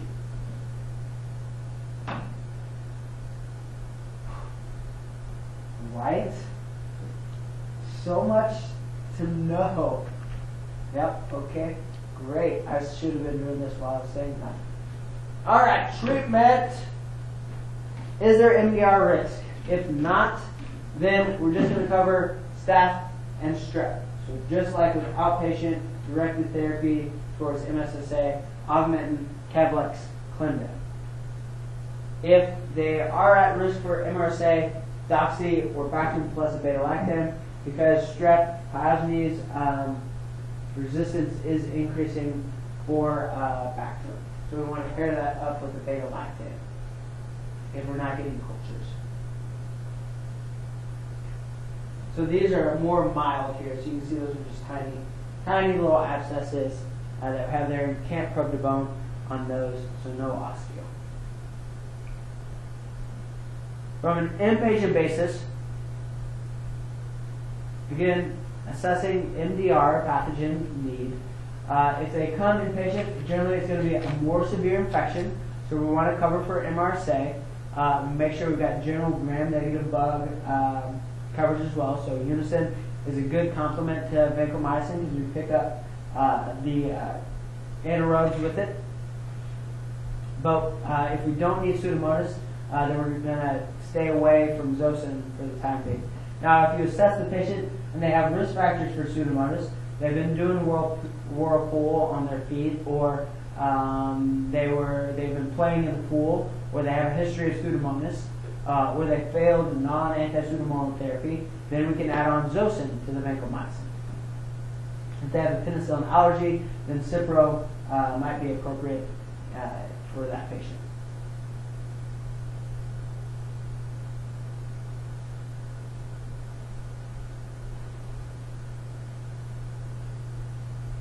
Yeah, that's sexy. Osteomyelitis. So this is a case of osteomyelitis where you're just going to probe the bone. You know it's osteo. There's a difference between acute and chronic osteomyelitis in terms of how we approach them. Acute is going to be someone that evolves over several days or weeks, versus chronic where they just have long-standing infection where it's seeding the blood. So generally this is going to be associated with bacteremias. When they have chronic osteomyelitis, usually there is a sequestrum that is formed within the bone. This sequestrum would be a pocket within the bone where the bacteria is infected. It's got low vascularization, so what it does, the bacteria just slowly seeds out and causes problems. It becomes avascular there, so when we give antibiotics, it's harder to get in and to penetrate to get to that bacteria. So usually chronic antibiotics are necessary for chronic osteomyelitis. Presentation of osteomyelitis is much like cellulitis. You've got local swelling around the bone with pain. Usually there's an increase in the ESR, which is going to be your erythrocyte sedimentation rate, which is an indicator of inflammation, as well as the CRP. General infectious signs. And then when we look at an x-ray, it could or could not be positive. Plain films can be falsely negative. Just because they're not very specific, versus MRI CT, which is much more sensitive to there being osteomyelitis. And so if the X-ray is negative, but there's a high suspicion for osteomyelitis, we'll follow that up with the CT or MRI just to be certain that we rule that out appropriately.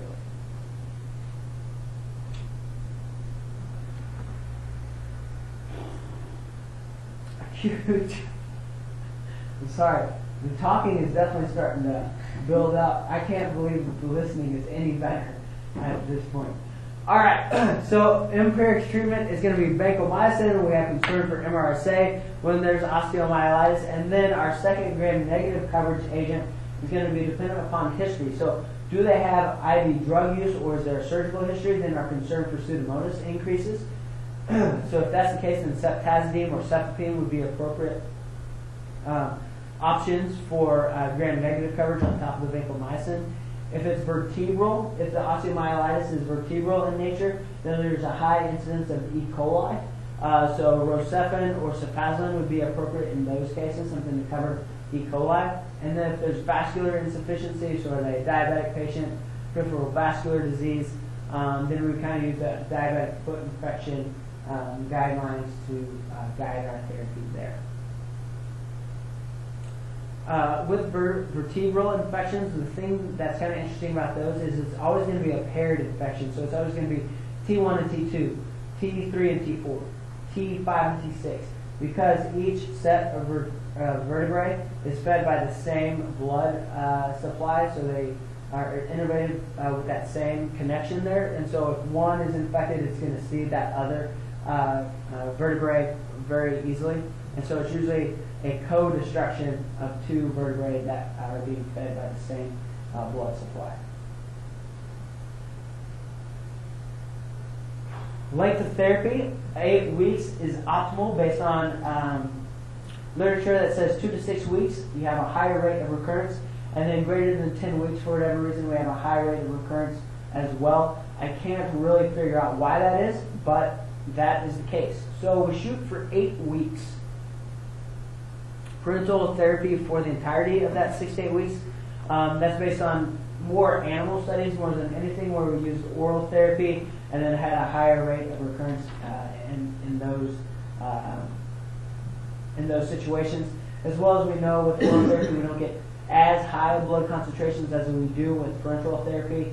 So in terms of penetrating the blood, we want as much drug into the blood that can then get into the bone as possible.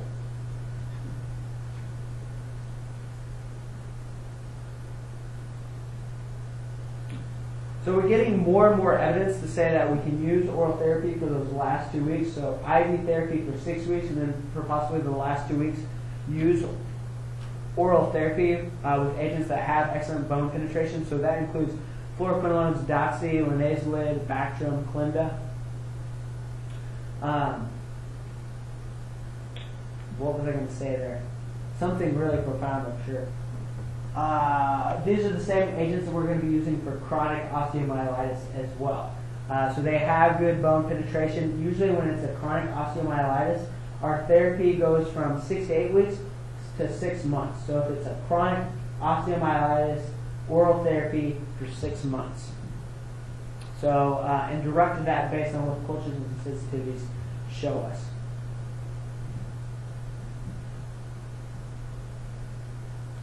Okay, we have got to take a break. Right? I'm even annoyed with myself at this point. Okay. And to be honest, what I have next is going to be flu and vaccines. So if those do not interest you, I would not be offended if I don't find you here at the end of like 7 more minutes. So we'll start back up at 10 till 4.